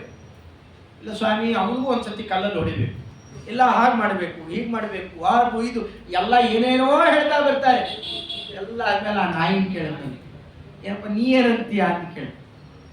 ಏನಂತ ಆ ನಾಯಿ, ಇಲ್ಲ ಸ್ವಾಮಿ, ಒಂದು ಕಾಲಂಜರಿಗಿರಿ ಅಂತ ಒಂದು ದೊಡ್ಡ ಗಿರಿ ಇದೆ, ತಿರುಪತಿಯಲ್ಲಿ ಹೇಗೆ ಬರ್ತಾರಲ್ಲ ಜನ, ಆ ತರಹ ನುಗ್ಗಿ ಬರ್ತಾ ಇದ್ದು ದೊಡ್ಡ ದೇವಸ್ಥಾನ, ರುದ್ರದೇವರ ದೇವಾಲಯ. ಆ ದೇವಸ್ಥಾನದ ಧರ್ಮಾಧಿಕಾರಿಯನ್ನಾಗಿ ಮಾಡಿಬಿಡು. ಅಯ್ಯೋ, ಆ ನಾಯಿ ಕೇಳ್ತಾರೆ ಯಾರಾದ್ರು. ನಾಯಿ ಬುದ್ಧಿ ಮೊದಲೇ ಅಂತಾರೆ. ಅದನ್ನು ಕೇಳ್ತಾರೆ ನೀವು ಹೋಗಿ. ಅವೆಲ್ಲ ಇಲ್ಲ ಸ್ವಾಮಿ, ಅದೆಲ್ಲ ಸರಿ ಇಲ್ಲ ಅಂತ ಹೇಳಿದ್ರು. ಸ್ವಲ್ಪ ತಾಳಿ ಅಂತ ಪರವಾಗಿ. ಯಾಕೆ ಆ ರೀತಿ ಕೇಳ್ತಾ ಇದ್ದ ನಾಯಿ ಕೇಳಿ ನೋಡೋಣ. ಚೆನ್ನಾಗಿ ಉತ್ತರ ಕೊಡ್ತಂತೆ ನಾಯಿ. ಸ್ವಾಮಿ, ಮೊದಲು ನಾನು ಅದಾಗಿದ್ದೆ, ಈಗ ಇದಾಗಿದ್ದೇನೆ. ಅವನು ಅದಾದರೆ ಮತ್ತೆ ಇದಾಗಲೇಬೇಕು. ಆಗ ನನಗೆ ನನ್ನ ಮರಿಗೂ ಕಲ್ಲು ಹೊಡೆದ್ರೆ ಏನಾಗುತ್ತೆ ಗೊತ್ತಾಗುತ್ತೆ. ಅಂದರೆ ತೋರಿಸಿದ ಎಂಥ ದೊಡ್ಡ ನಿಯಮ ತೋರಿಸ್ತಾನೆ. ದೊಡ್ಡ ದೊಡ್ಡ ಸಂಸ್ಥಾನಗಳಲ್ಲಿ, ಸಂಸ್ಥೆಗಳಲ್ಲಿ, ದುಡ್ಡು ಗಿಡ್ಡು ಬರುವ ಸ್ಥಾನಗಳಲ್ಲಿ ಅಧಿಕಾರಿ ಅಂತ ಆಗ್ತಾರಲ್ಲ, ಎಷ್ಟು ದೊಡ್ಡ ಜವಾಬ್ದಾರಿ ಇರುತ್ತೆ. ನಮ್ಮಲ್ಲೊಬ್ಬರು ಇದ್ರು ಅದೇ ತರಹ, ವೇದಾಂತಿ ಮಂತ್ರದವರು ವೇದವ್ಯಾಸಾಚಾರ್ಯರು. ಯಾರಾದರೂ ಅಲ್ಲಿ ಮಠ ಕಟ್ತಾ ಇತ್ತು ಕೋಣನಕುಂಟೆ, ಅದಕ್ಕೆ ಯಾರಾದ್ರೂ ದುಡ್ಡು ಕೊಡ್ತಾರೆ ಅಂದ್ರೆ ಒಂದು 100 ರೂಪಾಯಿ ಕೊಟ್ರೆ 150 ರೂಪಾಯಿಗೆ ಆಟೋಗೆ ಹಾಕೊಂಡು ಹೋಗಿ ಆ 100 ರೂಪಾಯಿ ತಗೊಂಡ್ಬಂದು ಕೊಡೋದು ಮಠ. ಯಾಕಷ್ಟು ಪ್ರಾಮಾಣಿಕರಾಗಿರ್ತಾರೆ ಅಂತ ಈಗ ಗೊತ್ತಾಗುತ್ತೆ. ಇನ್ನು ಪದ್ಮಪುರಾಣ ಹೇಳುತ್ತೆ ಮಾಘಮಾಸ ಮಹಾತ್ಮೆಯಲ್ಲಿ, ಧರ್ಮಾಧಿಕಾರಿಗಳಿದ್ದಾರಲ್ಲ, ಅವರೇನಾರ ವ್ಯತ್ಯಾಸ ನಡೆದರೆ ಎಷ್ಟು ಪಾಪ ಅವರಿಗಿರುತ್ತೆ. ಮಠದಲ್ಲಿ ದಿವಾನರು ಅಂತಿರ್ತಾರೆ ನೋಡಿ, ಸ್ವಲ್ಪ ಎಚ್ಚರಿಕೆಯಿಂದ ಇರಬೇಕು. ದೊಡ್ಡ ದೊಡ್ಡ ಮಠದಲ್ಲಿ ಅವರ ಅದು ದಿವಾನ ಗೊತ್ತಿಲ್ಲ, ದಿವಾನರು ಅಂತಿರ್ತಾರಲ್ಲ, ಅವ್ರ ಮೈಯೇನಾರ ನಮಗೆ ತಾಕ್ಬಿಟ್ರೆ, ಅವರೆಲ್ಲೋ ಹೋಗ್ತಾ ಇದ್ದಾರೆ, ತಾಕ್ಬಿಟ್ರೆ ತೋಳ್ಗೋ ಅಲ್ಲಿಗೋ ಇಲ್ಲಿಗೋ ಅಷ್ಟು ಚರ್ಮ ಕತ್ತರಿಸ್ಬಿಡ್ಬೇಕಂತ. ಅವರು ತಾಕಿಸ್ಕೊಂಡಿದ್ದಕ್ಕೆ ಮಹಾಪಾಪ ಪಡ್ಕೊಂಡಿರುತ್ತೆ. ಪ್ರಾಯಶ್ಚಿತ್ತ ಏನು ಅಂದ್ರೆ ಆ ಚರ್ಮ ಕತ್ತರಿಸಿ ತಕ್ಕೋಬೇಕಂತೆ. ಅಷ್ಟು ಪಾಪಿಷ್ಟರು ಇರ್ತಾರೆ ಅಂತಂದಿದ್ರು ಪದ್ಮಪುರಾಣ. ನಾ ಹೇಳೋದಲ್ಲ ಮಕ್ಕಳು ಚಟಿಕೆಟ್ ಮಾಡ್ತಾರೆ. ಅಂದ್ರೆ ಇಷ್ಟು ತೋರಿಸುವ ಕ್ರಮ ಇದೆ. ಅಂದ್ರೆ ಆ ಪದವಿ ಅಷ್ಟು ಕಠಿಣವಾಗಿರುತ್ತೆ ಅನ್ನೋದನ್ನ ತೋರಿಸಿಕೊಡ್ತಾರೆ. ಅದಕ್ಕೆ ಆ ನಾಯಿ ಹೇಳ್ತಂತೆ, ಧರ್ಮಾಧಿಕಾರಿಯಾಗಿ ಆಗಲಿ ಆಮೇಲೆ ಗೊತ್ತಾಗುತ್ತೆ. ನಮ್ಮದೊಬ್ಬರು ಹಿರಿಯರಿದ್ದು ಅವ್ರು ಬಹಳ ಚೆನ್ನಾಗಿ ಅನ್ನೋರು. ಈ ಸಂಘಗಳು, ಸಂಸ್ಥೆಗಳು, ಮಠಗಳ ಹತ್ರ ನಾಯಿಗೆ ಯಾರು ಕಲ್ಲು ಹೊಡಿತಾ ಇದ್ರೆ, ನಾಯಿ ಕಲ್ಲು ಹೊಡಿಬೇಡಪ್ಪ, ಆಯ್ತು ಮುಗಿತು, ನಾಯಿಗೆ ಕಲ್ಲು ಹೊಡೆದು ಬಿಡಬೇಡ್ರಿ, ಈ ಯಾವ್ಯಾವ ಅಧಿಕಾರಿಗಳು ಬಂದಿರ್ತಾರೋ ಅಲ್ಲಿ ಅಂತ ಹೇಳ್ತಿದ್ದಾರೆ. ಯಾಕೆ ಆ ಸಂಸ್ಥೆಯಲ್ಲೇ ಯಾರನ್ನ ಇದ್ರೆ ಅಲ್ಲಿ ಮತ್ತೆ ಶ್ವಗಾದಿತಕೃತ ಅರಿಘ್ನ ಅವನ್ನೆಲ್ಲ ನಡೆಸಿರ್ತಕ್ಕಂತಹ ನಮ್ಮ ಸ್ವಾಮಿ. ಅಂದ್ರೆ ಆ ಚಿಕ್ಕ ಚಿಕ್ಕ ಪ್ರಾಣಿಗಳನ್ನು ದಯಾಪೂರ್ಣವಾಗಿ ಹಾಗೆ ನೋಡ್ತಾ ಇದ್ದ. ಅವರಿಗೆಲ್ಲ ಮೋಕ್ಷದ ಸಾಧನೆಯನ್ನ ಸಿದ್ಧಪಡಿಸಿ ನಮ್ಮ ಸ್ವಾಮಿ ಹೊರಟ್ರೆ ಅಯೋಧ್ಯ ಪಟ್ಟಣ, ಅದರ ಸುತ್ತಮುತ್ತಲು ಇದ್ದ ಪ್ರದೇಶ ಎಲ್ಲ ಖಾಲಿ, ಯಾರೂ ಇಲ್ಲ ಸುತ್ತಮುತ್ತ. ಅಂತಹ ಕ್ರಮದಿಂದಾಗಿ ಹೊರಟಾಗ ಹೇಗಿತ್ತು ಅನ್ನೋದರ ಚಿತ್ರಣವನ್ನ ಮಂತ್ರಾಲಯ ಪ್ರಭುಗಳು ತೋರಿಸ್ತಾ, ಕೃತ್ವಾ ಶ್ರೀ ಹ್ರೀ ಹನುಮತ್ ಧೃತ ವಿಮಲ ಚಲ ಚಾಮರ ಛತ್ರ ಶೋಭಿ ಬ್ರಹ್ಮಾದ್ಯೈ ಸ್ತೂಯಮಾನಃ ನಿಜಪುರ ವಿಲಸತ್ಪಾದ ಪದ್ಮೋವತಾತ್ಮ. ಒಂದ್ ಕಡೆಯಲ್ಲಿ ಶ್ರೀದೇವಿ, ಇನ್ನೊಂದು ಕಡೆಯಲ್ಲಿ ಹಿರಿದೇವಿ, ಅವಳನ್ನೇ ಭೂದೇವಿ ಅಂತ ಕೂಡ ಕರೀತಾರೆ. ಅವರಿಬ್ಬರು ಕೂಡ, ಯಾಕೆ ಸೀತಾದೇವಿಯರು ಅಗೋಚರರಾಗಿದ್ದವರು ಯಜ್ಞದಲ್ಲಿ ಗೋಚರರಾಗಿ ಭೂ ಪ್ರದೇಶ ಮಾಡಿಬಿಡ್ತಾರೆ, ಈ ರೂಪದಲ್ಲಿ ಕಾಣೋಲ್ಲ. ಅದಕ್ಕೆ ಶ್ರೀರೂಪ ಮತ್ತು ಹಿರಿ ರೂಪಗಳಲ್ಲಿ ಆ ಕಡೆ ಈ ಕಡೆ ನಿಂತಿದ್ರೆ ವಿಮಲ ಚಲ ಚಾಮರ, ಚಾಮರ ಮತ್ತೆ ಛತ್ರ ಇವುಗಳನ್ನು ಹನುಮಂತ ದೇವರ ಹಿಂದೆ ನಿಂತುಕೊಂಡು ಹೇಳ್ತಿದ್ದಾರೆ. ಎಲ್ಲರ ಮಧ್ಯದಲ್ಲಿ ಒಂದ್ ಕಡೆಯಲ್ಲಿ ಶತ್ರುಘ್ನ, ಭರತ, ಲಕ್ಷ್ಮಣ ದೇವರನ್ನು ಮೊದಲೇ ಕಳಿಸಿಬಿಟ್ಟಿದ್ದ. ನಿಂದಾಗಿದೆಯಪ್ಪ, ಹಾಸಿಗೆ ಮೊದಲು ಸಿದ್ಧ ಆಗಿಬಿಡ್ಬೇಕಲ್ಲ, ಹೋಗಿ ಕೂಡ್ಲಿಕ್ಕೆ ಅನುಕೂಲ ಬೇಕಲ್ಲ, ಮಧ್ಯೆ ಹೊರಡು ಒಂದು ಕಳಿಸಿಬಿಟ್ಟಿದ್ದ. ಅದನ್ನು ಮೇಲ್ನೋಟಕ್ಕೇನೋ ಕೋಪ ಮಾಡಿದ್ದ ಅಂತ ಅನಿಸ್ತಾ ಇರ್ಬೇಕಷ್ಟೇ. ಆಮೇಲೆ ಅನುಗ್ರಹ ಮಾಡಿ ಕಳಿಸಿಕೊಟ್ಟಿತ್ತು. ಅವತಾರೋಪಸಂಹಾರ ಮಾಡಿಸ್ತಾ ಬ್ರಹ್ಮಾದ್ಯೈ ಸ್ತೂಯಮಾನಃ, ಆಗ್ಲೇ ಡಂಗುರ ಹೊಡಿಸಿತ್ತು. ಯಾರು ಬರ್ತೀರಿ ನನ್ನ ಜೊತೆಯಲ್ಲಿ ಮೋಕ್ಷಕ್ಕೆ? ಯಾರ್ಯಾರು ಬರ್ತೀರಿ? ಕಡೆಗೆ ಇರುವೆಗಳು ಹೋದುವಂತೆ, ಕತ್ತೆಗಳು ಹೋದುವಂತೆ, ಅದಕ್ಕೆಲ್ಲ ಅದೇ ಚರ್ಮ ಶರೀರ. ಹುಲ್ಲುಗಳು, ಹುಲ್ಲು ಕಡ್ಡಿ ಕೂಡ ನಡ್ಕೊಂಡು ಹೋಯ್ತದೆ. ಉತ್ತರ ದಿಕ್ಕಿಗೆ ಪ್ರಯಾಣ ಮಾಡ್ತಾ ಮಾಡ್ತಾ ನಭೋಮಂಡಲಕ್ಕೆ ಏರ್ತಾ ಮೊದಲು ಸ್ವರ್ಗಲೋಕ, ಜನೋಲೋಕ, ತಪೋಲೋಕಗಳನ್ನ ಸೇರ್ತಾ ಸೇರ್ತಾ ಸತ್ಯಲೋಕದಲ್ಲಿಯೂ ಕೂಡ ಇವತ್ತಿಗೂ ಒಂದು ರೂಪದಲ್ಲಿ ಬ್ರಹ್ಮದೇವರಿಂದ ಸ್ತುತ್ಯನಾಗಿದ್ದಾನೆ ಅಂತ. ಯಮಲೋಕದಲ್ಲೂ ಒಂದು ರೂಪ ಇಟ್ಟಂತೆ, ಅಲ್ಲಿರುವ ಧರ್ಮಾಧರ್ಮ ನಿರ್ಣಯ ಮಾಡಲಿಕ್ಕೆ. ಹೀಗೆ ಮಾಡ್ತಾ ಮಾಡ್ತಾ ಎಲ್ಲರಿಂದ ಸ್ತುತ್ಯನಾಗಿ ಅವರವರಿಗೆ ಏನೇನು ಕೊಡಬೇಕು ಆ ಗತಿಗಳನ್ನೆಲ್ಲ ಪ್ರದಾನ ಮಾಡಿ ಉಳಿದದ್ದನ್ನೆಲ್ಲ ಕೃಷ್ಣಾವತಾರದಲ್ಲಿ ಪೂರೈಸ್ತೇನೆ ಅಂತ ಮಾತು ಕೊಡ್ತಾ ತನ್ನ ಏನು ಆ ಶ್ವೇತದ್ವೀಪವಾಸಿಯಾದ ರೂಪ ಇತ್ತು ಅಲ್ಲಿ ನಿಜಪುರ ವಿಲಸತ್ಪಾದ ಪದ್ಮ, ಅಲ್ಲೇ ತನ್ನ ಶಾಶ್ವತ ರೂಪವನ್ನು ಇಡ್ತಾ ಭಕ್ತರಿಗೆ ಅನುಗ್ರಹಕಾರಕ ರೂಪ, ಪ್ರಧಾನಾವರಣ, ತಮ್ಮದೇನು ಸ್ವೇಚ್ಛಾ ಅಂತಿದೆ ಆವರಣವನ್ನು ತೆಗೆದು ಮುಕ್ತಿಪ್ರಧಾನಕವಾದಂತಹ ಮಾಯಾಪತಿ ವಾಸುದೇವ ರೂಪದಲ್ಲಿ ತನ್ನ ರೂಪವನ್ನು ವಿಲೀನಗೊಳಿಸಿದ. ಈ ಕ್ರಮದಿಂದ ನಡೆಸಿರುವಂತಹದ್ದು. ಅದರಿಂದ ಇವನಲ್ಲಿ ಕೇಳಬೇಕಾದದ್ದು ಏನನ್ನ? ರಾಮೇ ಭಕ್ತಿರ ಖಂಡಿತ ಭವತು ಮೇ. ಇಷ್ಟಾದ್ಮೇಲೆ ಉಪವಿಭಕ್ತಿ. ಇದೆಲ್ಲ ನಾವು ಕೇಳೋದು ರಾಮತ್ವಮೇವಾಶ್ರಯ, ನೀನೇ ನಮ್ಮೆಲ್ಲರಿಗೂ ಆಶ್ರಯ. ವೇದವ್ಯಾಸ ದೇವರೇ ವಿಭಕ್ತಿಯಲ್ಲಿ ತೋರಿಸಿದ ರಾಮಾಯಣದ ಜೊತೆಯಲ್ಲಿ ಇಷ್ಟೆಲ್ಲ 11 ಪದ್ಯಗಳನ್ನು ನಿರ್ಮಾಣ ಮಾಡ್ತಾ ಮಂತ್ರಾಲಯ ಪ್ರಭುಗಳು ಕಡೆಗೆ ಒಪ್ಪಿಸ್ತಾ ಇತಿ ಶ್ರೀರಾಮಚಾರಿತ್ರ ಮಂಜರಿ ಲೇಷತಃ ಕೃತ. ನಾವು ತುಂಬ ವಿಸ್ತಾರ ಮಾಡಲಿಲ್ಲ, ಲೇಷತಃ ಚಿಕ್ಕದಾಗಿ ಮಾಡಿಕೊಟ್ಟಿದ್ದೇವೆ. ಸದಾ ಯಾಕೆ ಚಿಕ್ಕದು ಮಾಡಿದ್ದು? ಸದಾ ನಿಮ್ಮ ಕುತ್ತಿಗೆ ಒಳಗೆ ಈ ಹಾರ ಹಾಕ್ಕೊಳ್ಳಿ. ಕುತ್ತಿಗೆ ಮೇಲೆ ಹಾಕ್ಕೊಳ್ಳೋದಲ್ಲ, ಇದು ಕುತ್ತಿಗೆ ಒಳಗೆ ಹಾಕ್ಕೊಳ್ಳೋ ಹಾರ, ಬಾಯಲ್ಲಿ ಮಾಡಬೇಕಾದ ಕಂಠಸ್ಥ ಮಾಡಬೇಕಾದ ಆಹಾರ, ಇದನ್ನು ಮಾಡಿಕೊಟ್ಟಿದ್ದೇವೆ. ರಾಘವೇಂದ್ರೇಣ ಯತಿರ, ಅಲ್ಲಿ ಶ್ರೀಕಾರ ಹಾಕೋಲ್ಲ, ತೀರ್ಥ ಅಂತ ಹಾಕೋಲ್ಲ, ಏನು ಹಾಕೋಲ್ಲ. ಎಷ್ಟು ವಿನಯ! ಆಚಾರ್ಯರ ಪೀಠದಲ್ಲಿ ವಿರಾಜಮಾನರಾದ ಮಹಾನುಭಾವರು ಸರಸ್ವತೀ ದೇವಿಯ ಸಾಕ್ಷಾತ್ ಅನುಗ್ರಹಕ್ಕೆ ಪಾತ್ರರು. ಅವರ ಹೆಸರು ಹೇಳ್ಕೊಳ್ಳೋದು ಹೇಗೆ ಹೇಳ್ತಾರೆ? ರಾಘವೇಂದ್ರೇಣ ಯತಿನ. ಇದನ್ನೇನು ನಾವು ರಚನೆ ಮಾಡಿದ್ದೀವಲ್ಲ, ಇನ್ಯಾವ ಉದ್ದೇಶದಿಂದಲೂ ಅಲ್ಲ. ಕೀರ್ತಿ ಪ್ರತಿಷ್ಠೆ ಅದು ಇದು ಯಾವುದೂ ಅಲ್ಲ. ಭೂಯಾದ ರಾಮ ಪ್ರಸಾದದ, ರಾಮದೇವರ ಪ್ರಸಾದ ಆಗಲಿ ಅಂತ ಮಾಡಿದ್ದೇವೆ. ರಾಮದೇವರು ನಮಗೂ ಅನುಗ್ರಹ ಮಾಡಲಿ, ನಿಮಗೂ ಇದನ್ನು ಹೇಳ್ಕೊಳ್ಳೋರ ಅನುಗ್ರಹ ಮಾಡಲಿ ಅಂತ ಇಷ್ಟೇನು ಅನುಗ್ರಹ ಮಾಡಿ ಉಪಸಂಹಾರ ಮಾಡಿದ್ದಾರಲ್ಲ ರಾಮಚಾರಿತ್ರ ಮಂಜರಿ. ಸಾಮಾನ್ಯ ಅಲ್ಲ ಇದು. ಒಂದೊಂದು ಪದಗಳದ್ದು ಅಮ್ಮನವರು ಸರಸ್ವತೀ ದೇವಿ ನೀ ಬರದೇ ಇದ್ದರೆ ಏನೇನಾಗುತ್ತೆ ಅಂತ ಹೇಳ್ತಾರೆ. ಅವರೇ ಕರ್ಕೊಂಬಂದು ಬಾಯಲ್ಲಿ ನಿಂತು ಆಡಿಸಿದ್ದಾರೆ ಅಂದರೆ ಆ ರಾಮದೇವರ ಸ್ತೋತ್ರಕ್ಕೆ ಎಷ್ಟು ಬೆಲೆ ಇದೆ. ಮಂತ್ರಾಲಯ ಪ್ರಭುಗಳು ತಾವೇ ರಚನೆ ಮಾಡಿ ಭಗವಂತನನ್ನು ಒಲಿಸಿಕೊಂಡಿದ್ದಂತಹ ಆ ಸ್ತೋತ್ರ ವಿಶೇಷವನ್ನ ನಾವು ಮೊದಲೇ ಹೇಳಿದಂತೆ ಹನುಮತ್ ಜಯಂತಿ ರಾಮದೇವರ ಕಥೆ ಹೇಳ್ತಾನೇ ಇರ್ತಾರೆ. ಒಂದಷ್ಟು ನಾವು ಅವರ ಎದುರುಗಡೆ ಕೂತ್ಕೊಂಡು ಹೇಳಿದ್ರೆ, ಹನುಮಪ್ಪನ ಎದುರುಗಡೆಯಲ್ಲೇ ರಾಮಾಯಣ ಹೇಳಿದ್ರೆ ನಿಜವಾಗಿಯೂ ಪ್ರೀತರಾಗ್ತಾರೆ. ಅಂಥ ಉತ್ಕೃಷ್ಟವಾದ ಈ ಕಾಲಮಾನದಲ್ಲಿ ಏನೇ ರಾಮಚಾರಿತ್ರ ಮಂಜರಿ ಅದೇನು ಪೂರ್ವ ನಿಯೋಜಿತವಾದಂತೆ ಕಾಣೋಲ್ಲ, ತಾನಾಗೆ ಬೆಳೆದು ಇವತ್ತಂತೂ ವ್ಯವಸ್ಥೆ ಈಗ ಒಂದು ಯೋಜನೆ ಆಗಿದೆ ಇಲ್ಲ ಪರ್ವಕಾಲದಲ್ಲಿ.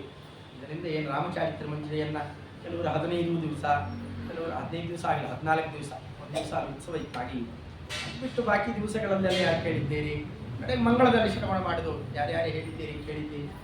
ಏನಾರು ಒಂದಷ್ಟು ಲಾಭಾಂಶ ನಿಮಗೆ ಸಿಕ್ಕಿದೆ, ರಾಮಾಯಣದ ಕಥೆಯಲ್ಲಿ ಮಹತ್ವ ಬುದ್ಧಿ ಬಂದಿದ್ದರೆ ಅದು ಕೇವಲ ನಮ್ಮ ಆಚಾರ್ಯರು, ಬಳಗಾರ ಆಚಾರ್ಯರು, ಅವರ ಅನುಗ್ರಹ ವಿಶೇಷದಿಂದ ಅವರು ಹೇಳಿಕೊಟ್ಟು ಈ ಕ್ರಮದಲ್ಲಿ ಇರಬೇಕು ಅಂತ ಆ ಭಕ್ತಿ ರೇಖೆ ತುಂಬಿದ್ದರಿಂದ ಆ ಉತ್ಸಾಹದಿಂದಾಗಿ ಹೇಳುವ ಒಂದು ಚಪಲದಿಂದ ಹೇಳುವ ಪ್ರಯತ್ನ ಮಾಡಿದ್ದೇನಷ್ಟೇ. ನಾನು ಮಂತ್ರಾಲಯ ಪ್ರಭುಗಳ ಭಕ್ತಿ ಅಂದರೆ ಅವರಿಗೆ ಅಪಾರ ತೋರಿಸ್ಕೊಟ್ಟಿದ್ದರ ಪ್ರಭಾವದಿಂದ ಎಲ್ಲ ಅಕ್ಷರ ಹೇಳುವ ಪ್ರಯತ್ನ ಮಾಡಿದ್ದೇನೆ. ಎಲ್ಲ ಪುಣ್ಯರಾಶಿ ಅವರದ್ದು ಅಂತ ಅವರು ಪಾದಸ್ಮರಣೆ ಮಾಡ್ತಾ ಅವರ ಮೇಲೆ ಬರತಕ್ಕಂತಹ ಎಲ್ಲ ಗುರುವರೇಣ್ಯರು, ದಾಸವರೇಣ್ಯರು, ಸಾಕ್ಷಾತ್ ಮಂತ್ರಾಲಯ ಪ್ರಭುಗಳು ಇದು ಮೃತ್ತಿಕಾ ವೃಂದಾವನ ರೂಪದಲ್ಲಿ ಕೂಡಿದ್ದಾರೆ, ಬೆಳ್ಳಿ ಗದ್ದೆಯಲ್ಲಿ. ಮತ್ತು ಮಂತ್ರಾಲಯ ಪ್ರಭುಗಳು ಅವರ ಮೇಲೆ ರಘುತ್ತಮ ಶ್ರೀಪಾದಂಗಳವರು, ವಾದಿರಾಜರು, ವ್ಯಾಸರಾಜರು, ಸುಂದರ ಸ್ವಾಮಿಗಳವರು, ಮತ್ತು ಇನ್ಮೇಲೆ ಆರಾಧನೆ ಶುರುವಾಗುತ್ತೆ. ಬ್ರಹ್ಮಣ್ಯ ತೀರ್ಥರು, ಶ್ರೀಪಾದರಾಜರು, ಎಲ್ಲ ಒಂದಾದ್ಮೇಲೆ ಒಂದು, ಅದೇ ಸುಂದರ ಸ್ವಾಮಿಗಳವರು, ಆಮೇಲೆ ಟೀಕಾಕೃತ್ಪಾದರು, ಎಲ್ಲ ಆರಾಧ್ಯರಾಗಿ ಬರತಕ್ಕಂತಹ ಎಲ್ಲ ಜ್ಞಾನಿಗಳಿಂದ ಆರಾಧ್ಯರಾದ ಆನಂದ ತೀರ್ಥ ಭಗವತ್ಪಾದಾಚಾರ್ಯ ಅವರು ತತ್ವ ನಿರ್ಣಯ ಕೊಟ್ಟ ಮೇಲೆ ಎಲ್ಲ ರಾಮಾಯಣ ಗಿಮಾಯಣ ಹೇಳೋದು ಉದ್ಧಾರ ಎಲ್ಲ. ಇದೇ ರಾಮಾಯಣವನ್ನೇ ಅಬದ್ಧ ಹೇಳಿ ಕಡೆಗೆ ಇಂಥ ರಾಮನೇ ನಾನು ಅಹಂ ಬ್ರಹ್ಮಾಸ್ಮಿ ಅಂತ ಹೇಳಿಬಿಟ್ರೆ ಗತಿ ಏನಾಗುತ್ತೆ?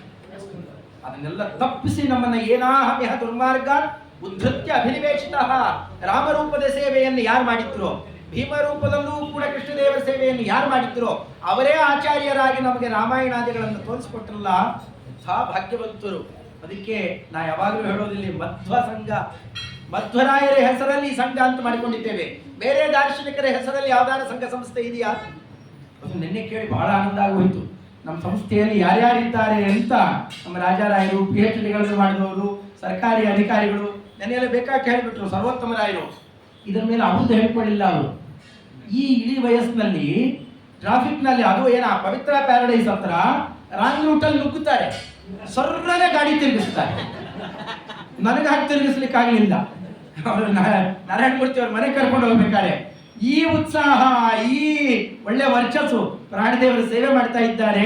ಇದೇ ಕ್ರಮದಲ್ಲಿ ಇನ್ನೂ ಹೆಚ್ಚಾಗಿ ಬೆಳೀಲಿ ಇಂಥ ಕ್ರಮದಿಂದಾಗಿ ದೇವರಲ್ಲಿ ಕೇಳ್ತೇನೆ. ಅಂತ ಅದ್ಭುತ ಇದೆಲ್ಲದರ ಭಾಗ್ಯ ಮಧ್ವ ಸಂಘದ ಭಾಗ್ಯ. ಬರೀ ಮತ್ತು ವೃದ್ಧರೇ ಕಾಣಿಸ್ತಾ ಇರಬಾರ್ದು.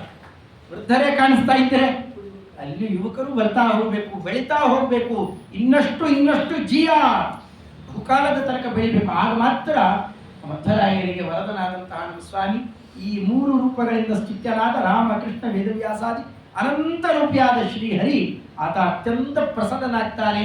ಈ ವೈಭವ ನಮಗೆ, ಬೇರೆಯವರಿಗಲ್ಲ, ಅವನಿಗೆ ಬೇಕಾಗಿಲ್ಲ.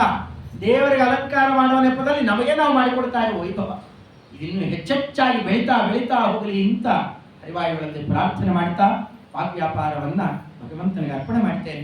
ಶ್ರೀಕೃಷ್ಣ ಅರ್ಪಣಮಸ್ತು. ಹರೇ ನಮಃ.